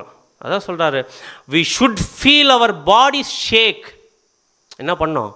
இம்மிடியட்டாக நோ நோ நோ நோ, என்ன பண்ணவே கூடாது, இதுக்கு இடம் கொடுத்துருவே கூடாது, இந்த மாதிரி தாட்டுக்கு இடம் கொடுத்துருவே கூடாது. அப்படி என்ன பண்ணு பார்த்தீங்கன்னா யோசிச்சு பார்க்கணும், கொஞ்சம் திங்க் பண்ணி பார்க்கலாம். தேவனுடைய இலைப்பாறுதலுக்குள்ளே இருக்கிறவங்க இந்த மாதிரிலாம் யோசிப்பாங்களா? எப்படி இருப்பாங்க அவங்க? எவ்வளோ ஃப்ரீயாக இருப்பாங்க, எவ்வளோ ரிலாக்ஸாக இருப்பாங்க, எவ்வளோ பெரிய வாய்ப்புகள், ஊழிய வாய்ப்புகள், தேவனுக்காக செய்யக்கூடிய விஷயம் தாராளமாக செஞ்சுட்டு இருப்பாங்க. வாய்ப்பு கிடைக்கலனாலும் அது சந்தோஷமாக எடுத்துப்பாங்க. ஆனால் இந்த மாதிரி ஆவி இருக்கணும் கண்டுபிடிக்க முடியாதா? இந்த மாதிரி ஸ்பிரிட் இருக்கணும் கண்டுபிடிக்க முடியாதா? முடியும். அங்கே மாம்சீஸில் எங்களை யோசிப்பாங்க, மோசை கண்டுபிடிச்சாரா இல்லையா? எப்படி கண்டுபிடிச்சா? அவங்க வெளிப்படுத்தி காமிச்சாங்க, கண்டுபிடிச்சார். அப்படின்னா இந்த மாதிரி ஒரு மைண்ட் செட்டில் இருக்கிறவங்களுக்கு என்ன இருக்காது? இந்த மாதிரி ஒரு ஆவியில் இருக்கிறவங்களுக்கு என்ன இருக்காது? ஒரு சமாதானமே இருக்காது, ஒரு ரெஸ்ட்லெஸ்ஸாக என்ன பண்ண பார்த்தா இருப்பாங்க. அந்த ஒரு காட்னுடைய ரெஸ்ட் என்ன பண்ண இருக்கவே இருக்காது. எப்படி இருப்பாங்கன்னு பார்த்தீங்கன்னா, வீட்டில், ஆஃபீஸில், இக்லீஷாவில் ஒரு மாதிரி என்ன பண்ணணும்னு பார்த்தீங்கன்னா, சமாதானம் இல்லாமல் ஒரு டென்ஷனாக எதாக இருந்தாலும் மைண்டுக்குள்ளே போட்டுக்கிட்டு ப்ரெஷர் ஆகிக்கிட்டு அவங்களால நிம்மதியாக என்ன பண்ண முடியாது, இருக்க முடியாது. ஆக்சுவலி நிம்மதியாக இருக்கிறதா எங்கே வரும்? ரெஸ்ட்டு, நல்ல காட்லி ரெஸ்ட் கிடைக்குன்னா எங்கே வரும்? இக்லீஷால். இங்கே வந்து நமக்கு ரெஸ்ட் இல்லாமல் போகுதுன்னா என்ன அர்த்தம்? அப்படின்னா அந்த மாதிரி ஒரு மைண்ட் செட்டில் நம்ம இருக்கிறன்னு அர்த்தம். அப்போ என்ன பண்ண, இம்மீடியட்டாக எனக்கு இந்த இடத்துல இருக்கும் போதெல்லாம் ஒரு மாதிரி இருக்குதுங்க, என்னால் ஃப்ரீயாக வந்து இருக்க முடியல, ஃப்ரீயாக ரெஸ்ட் எடுக்க முடியல, தேவனுடைய சத்தியத்தில் இளைப்பாற முடியல அப்படின்னா திங்க் பண்ணி பார்த்துக்கலாம். அவங்க ஏதோ நம்மக்கிட்ட மாம்ச பிரகாரமான இசைக்கிட்ட இருக்கிற அந்த ஸ்பிரிட்டு நமக்குள்ளே செயல்படுதுன்னு அர்த்தம். அப்படின்னா அதான் நம்ம பார்க்கும்போது அடுத்த ஒரு கேள்வி, உண்மையான சுவிசேஷகத்தினுடைய சபை வகுப்பார் தேவனுடைய ஜனங்கள் எப்போ இந்த இலைப்பாறுதலுக்குள்ள பிரவேசிக்க ஆரம்பித்தாங்க? எப்போ பிரவேசிக்க ஆரம்பித்தாங்க? எப்போ எங்கே பிரவேசிக்க ஆரம்பித்தாங்க இந்த தேவனுடைய இலைப்பாறுதலுக்குள்ளார? Very good. பட் ஃபஸ்ட்டு எங்கேருந்து ஆரம்பிக்குதுன்னு பார்த்தீங்கன்னா, இந்த இலைப்பாறுதலுக்குள்ள ஒருத்தர் போனோன்னா என்ன பண்ணணும்? ஃபார்முலா. தேவன் இலைப்பாறுதலுக்குள்ள போகிறதுக்கு என்ன பண்ணார்? தேவன் இலைப்பாறுதலுக்கு போகிறதுக்கு என்ன பண்ணார்? அதுதான் ஃபார்முலா. தேவன் என்ன பண்ணாருன்னு பார்த்தீங்கன்னா, எவ்வளோ பெரிய ப்ராப்ளம் சுச்சுவேஷனாலுமே அதெல்லாம் யார் மேலே ஃபெய்த் வச்சு விட்டார்? கிரைஸ்ட் மேல் ஃபெய்த் வச்சு விட்டார். எப்போ இயேசு கிறிஸ்து மேல் முழு விசுவாசம் வைக்கிறாங்களோ அவங்க என்ன கிடைக்கும்? அவங்களுக்கு இலைப்பாறுதல் கிடைக்கும். அப்படின்னா ஃபஸ்ட்டு ஆரம்ப காலத்தில் எப்போ இந்த இலைப்பாறுதல் கிடைக்க ஆரம்பிச்சுன்னு பார்த்தீங்கன்னா, எப்போ நம்முடைய ஆண்டவராக இயேசு கிறிஸ்துவை அப்போஸ்தலர் விசுவாசிக்க ஆரம்பித்தாங்களோ. நம்முடைய ஆண்டவராக இயேசு முதலாம் முறையில் வந்தார் இல்லையா, அப்போ விசுவாசிக்க ஆரம்பித்தா அவருடைய வார்த்தையை, அவருடைய போதகத்தை, அவருடைய ஊழியத்தை, இவர் தான் தேவனுடைய குமாரன் விசுவாசம் வந்துச்சு இல்லையா அவங்களுக்கு. வந்த அந்த பாயிண்ட்லாம் வந்துச்சு அவங்களுக்கு. அந்த தேவனுடைய ரெஸ்ட்டுக்குள்ளார போகிறதுக்கான ஒரு வாய்ப்பு கிடைச்சி. ஆனால் விசுவாசம் இருக்கும்போது ரெஸ்ட் இருந்துச்சு அவங்களுக்கு, கரெக்டாக. ஆனால் அவங்களுக்கே ஷேக் ஆகிடுச்சு. எப்போ? அவருடைய மரணத்துக்கு அப்போ ஷேக் ஆச்சா இல்லை அந்த ரெஸ்ட்டுக்குள்ளே அவங்க போனாங்களா? போல. அதான் வசனம் வாசிக்கிறோம், லூக்கா 24:21. அவரே இஸ்ரேலர் ரட்சிப்பார் என்று நாங்கள் நம்பியிருந்தோம், இவைகள் சம்பவித்து எவ்வளோ நாள் ஆச்சு? 3 நாள் ஆச்சு. அவங்க என்ன ஆகிட்டாங்க? அவங்க ஷேக் ஆயிடுச்சு. ஆனால் மறுபடியும் அந்த ஒரு ரெஸ்ட்டு கிடைச்சா இல்லையா? எப்போ நம்முடைய ஆண்டவராக இயேசு கிறிஸ்து உயிர்த்து எழுந்து அவங்க மத்தியில் காட்சி கொடுத்து நிறைய தீர்க்க தரிசனங்கள் எல்லாம் சொல்லி காமிச்சாருங்க. பாருங்க, தீர்க்க தரிசனம் நிறைவேறது தாங்க நடந்திருக்குது அப்படின்னு சொல்ல மாட்டேன். அவங்களுக்கு என்ன வர ஆரம்பிச்சிச்சு? ஃபெய்த் வர ஆரம்பிச்சு. ஃபெய்த் வந்தவன் என்ன பண்ணுறதுன்னா ஒரு இலைப்பாறுதல் வர ஆரம்பிச்சிச்சு. அதுக்கப்புறம் இயேசு கிறிஸ்து கூடவே இருக்க போகிறாரா? ஆனால் வித்தியாசம் தெரிஞ்சிச்சு கிரைஸ்ட்டுக்கு. கூட இருக்கும்போது ரெஸ்ட்டில் இருக்கிறாங்க, இல்லாத போது ஷேக் ஆகிடுது. ஆனால் ரொம்ப நாளைக்கு நானும் என்ன பண்ண மாட்டேன், இவங்க கூட இருக்க மாட்டேன். ஆனால் இவங்க எப்படி இருக்கணும்? ரெஸ்ட்டில் இருக்கணும். அப்படின்னா நம்முடைய ஆண்டவர் சொல்கிறாரு அப்போஸ்தலர்கிட்ட, வெயிட் பண்ணுங்க, உங்களுக்கு தேற்ற வாழ் என்ன பண்ணுவார்? வருவார். தேற்ற வாழ் நம்ம நல்லா தெரியும். பரிசுத்த ஆவி உங்களுக்கு போடும், வெயிட் பண்ணுங்க. அப்படின்னா அந்த பரிசுத்த ஆவி என்ன பண்ண போகுது? அவங்கள என்ன பண்ண போகுது? இலைப்பார பண்ண போகுது. கரெக்டுங்களா?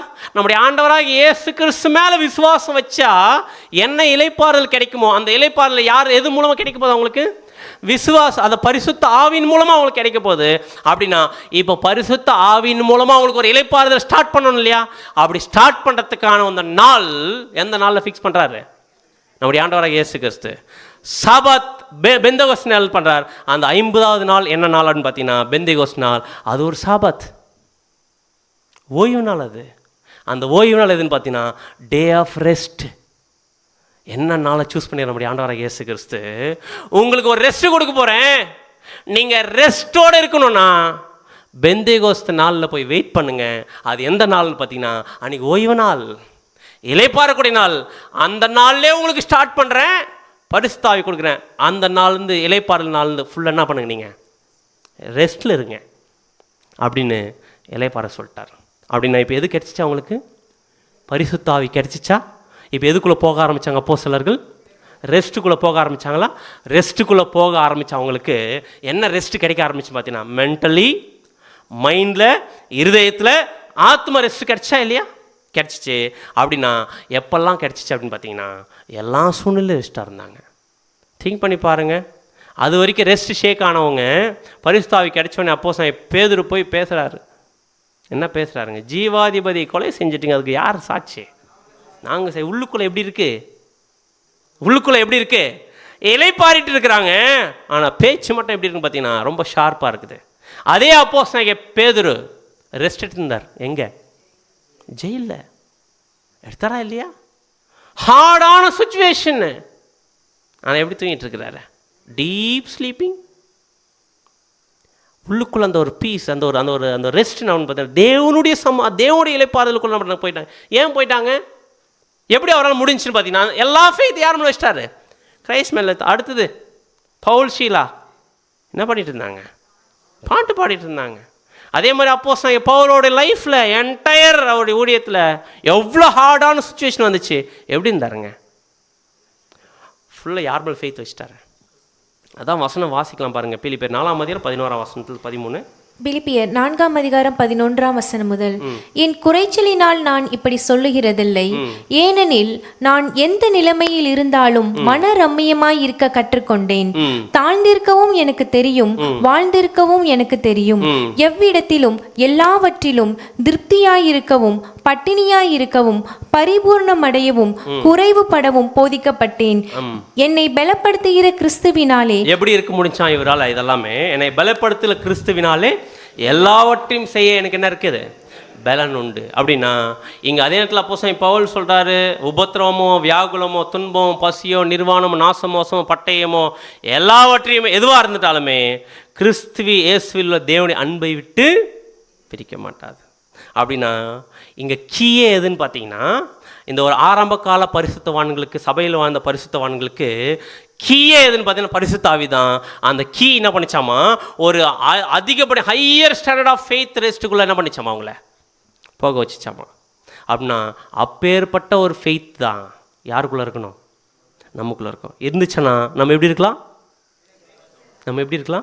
சமாதானத்தோடு இருக்கலாம். இப்போ நம்முடைய கேள்வி இந்த மேலான இருதய இலைப்பாறுதலுக்குள் பிரவேசிக்க நானும் நீங்களும் தனித்தனியாக என்ன செய்யணும்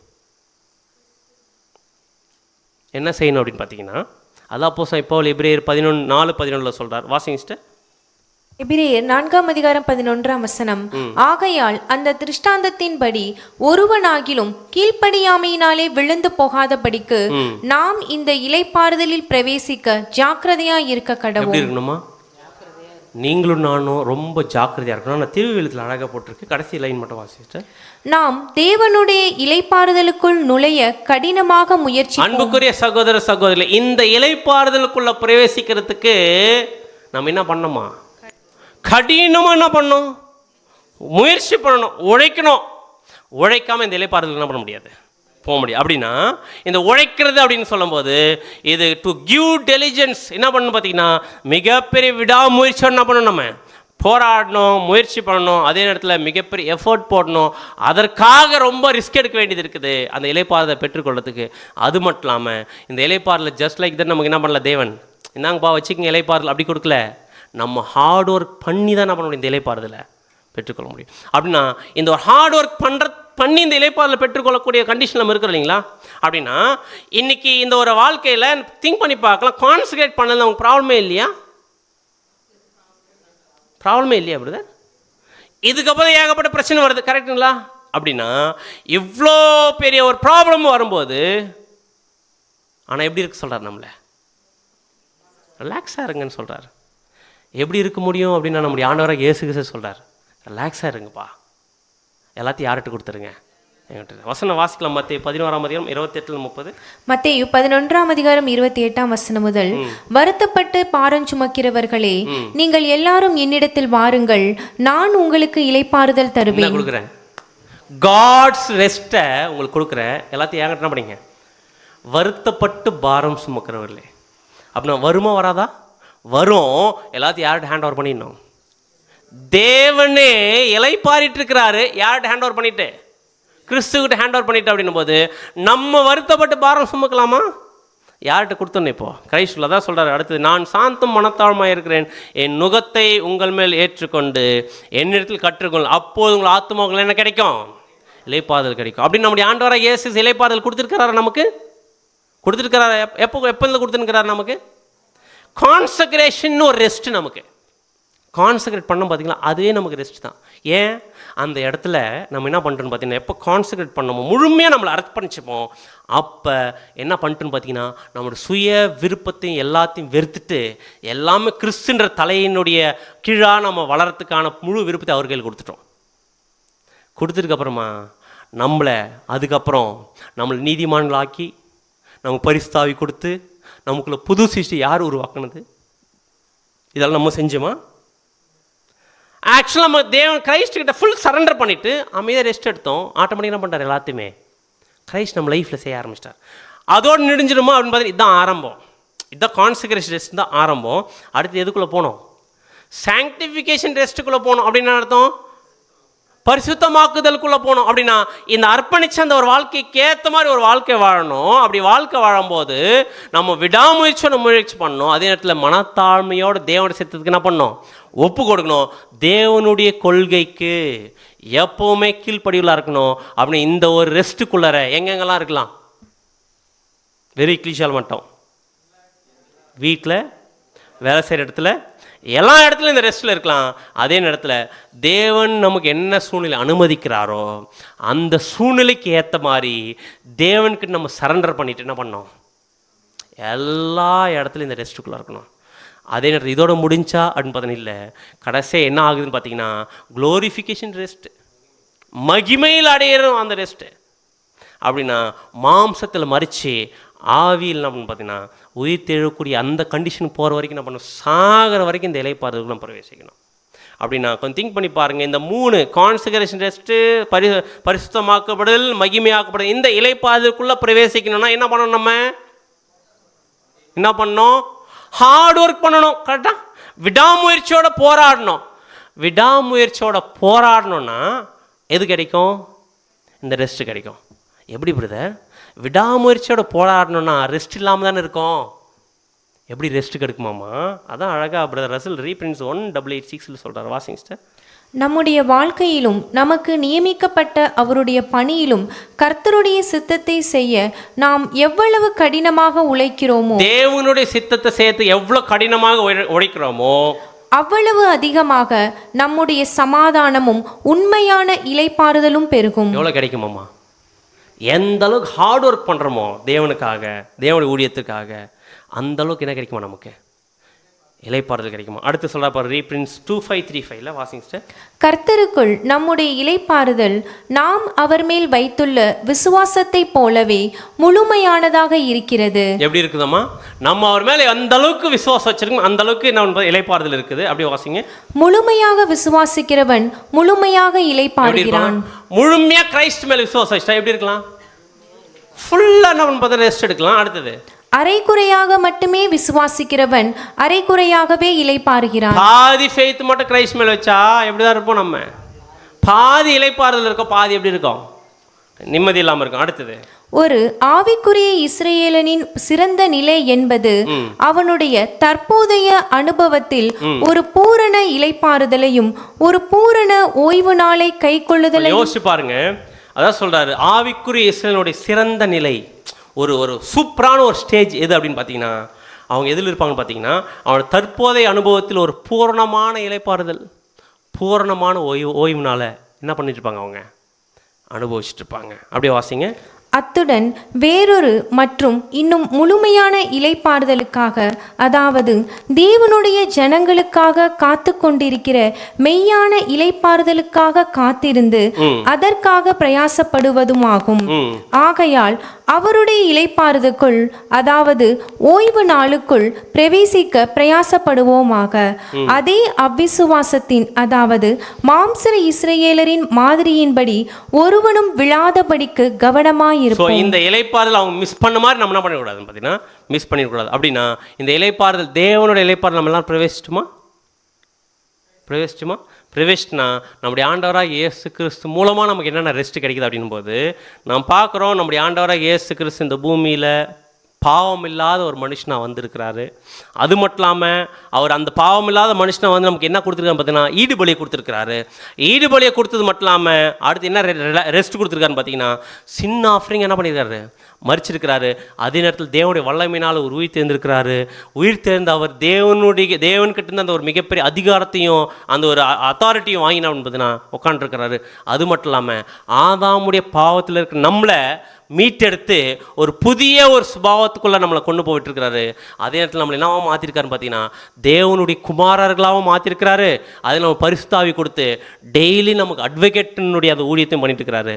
அது மட்டும் இல்லாமல் நமக்கு எல்லா ஸ்டெப்லையுமே நமக்கு என்ன பண்ணிட்டு பார்த்தீங்கன்னா மிகப்பெரிய ஒரு ஹெல்ப் பண்ணிட்டு இருக்கிறாரு.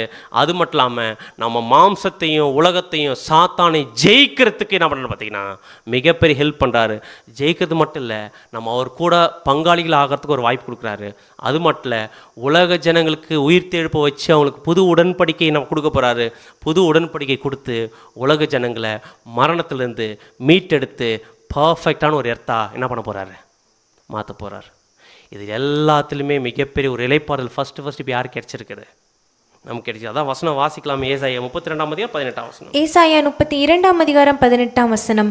என் ஜனம் சமாதான தாபரங்களிலும். யாருங்க அந்த என் ஜனம்? நம்ம எப்படி இருக்கணுமாமா? சமாதான தாபரங்களிலும் நிலையான வாசஸ்தலங்களிலும் அமைதியாய் தங்கும் இடங்களிலும் குடியிருக்கும். எப்படி இருப்பாங்க? அமைதியாய் தங்கும் இடங்களில் குடியிருப்பார்கள். ஆனால் சுச்சுவேஷன் எப்படி இருக்கும்? ஸ்மூத்தாக இருக்குமா? ரொம்ப ஹார்டான எக்ஸ்பீரியன்ஸ்க்குள்ள நம்ம போயிருப்போம். ஆனால் எல்லா சுச்சுவேஷனில் போனால் கூட நம்முடைய இருதயத்தில் எப்படி இருக்கும்? மிகப்பெரிய சமாதானம் இருக்கும், ரெஸ்ட் இருக்கும். ஏன் இருக்குதாம்மா? அதான் 2 கொரிந்தியர் 1:20. 2 கொரிந்தியர் 1:20. எங்களால் தேவனுக்கு மகிமை உண்டாகும்படி தேவனுடைய வாக்குத்தத்தங்கள். நல்லா கவனிங்க. ஏன் நம்ம சமாதானமா இருக்க போறோமாமா? தேவனுடைய வாக்குத்தத்தங்கள் எல்லா ப்ராமிஸுமே இயேசு கிறிஸ்துவுக்குள் ஆம் என்றும் அவருக்குள் ஆமென் என்றும் இருக்கிறபடியால். அதான் இங்கே அழகாக சொல்றார், when everything is yes in the Christ, எல்லாமே கிறிஸ்துக்குள்ள ஆம் அப்படின்னு இருக்கும்போது நம்ம எல்லாமே யார் மேலே வச்சிடலாம்? கிறிஸ்து மேல எல்லாம் ப்ராமிஸும் அவருக்குள்ள இருக்கனால அவர் மேல் விசுவாசம் வச்சுட்டா, எஸ் இன் கிரைஸ்ட் அவர் மேலே வச்சுட்டா நம்ம எப்படி இருக்கலாம்? ரெஸ்டாக இருக்கலாம். ரொம்ப சோர்வாக சொல்கிறோமே அப்படின்னா தேவன் அவர் ஒர்க்கை ஸ்டார்ட் பண்ணார். எப்போ ஸ்டார்ட் பண்ண போகிறார்? எப்போ ஸ்டார்ட் பண்ண போகிறாருன்னு பார்த்தீங்கன்னா, கிரைஸ்ட்டு எல்லாத்தையும் செஞ்சு முடிச்சுட்டு கொடுப்பார்ல 8வது நாளில், அப்போ தான் யாரையும் ஒர்க் ஸ்டார்ட் பண்ண போகிறாரு. ஆக்சுவலாக தேவனுக்கு ரெஸ்டிங் பீரியட் எப்போ தான்? 7ஆம் நாள். கொஞ்சம் யோசிச்சு பார்க்கலாம். அந்த மாதிரி ஒரு ரெஸ்ட் பீரியடில் நம்ம என்டர் ஆகிறது இது ஆப்ஷனலா?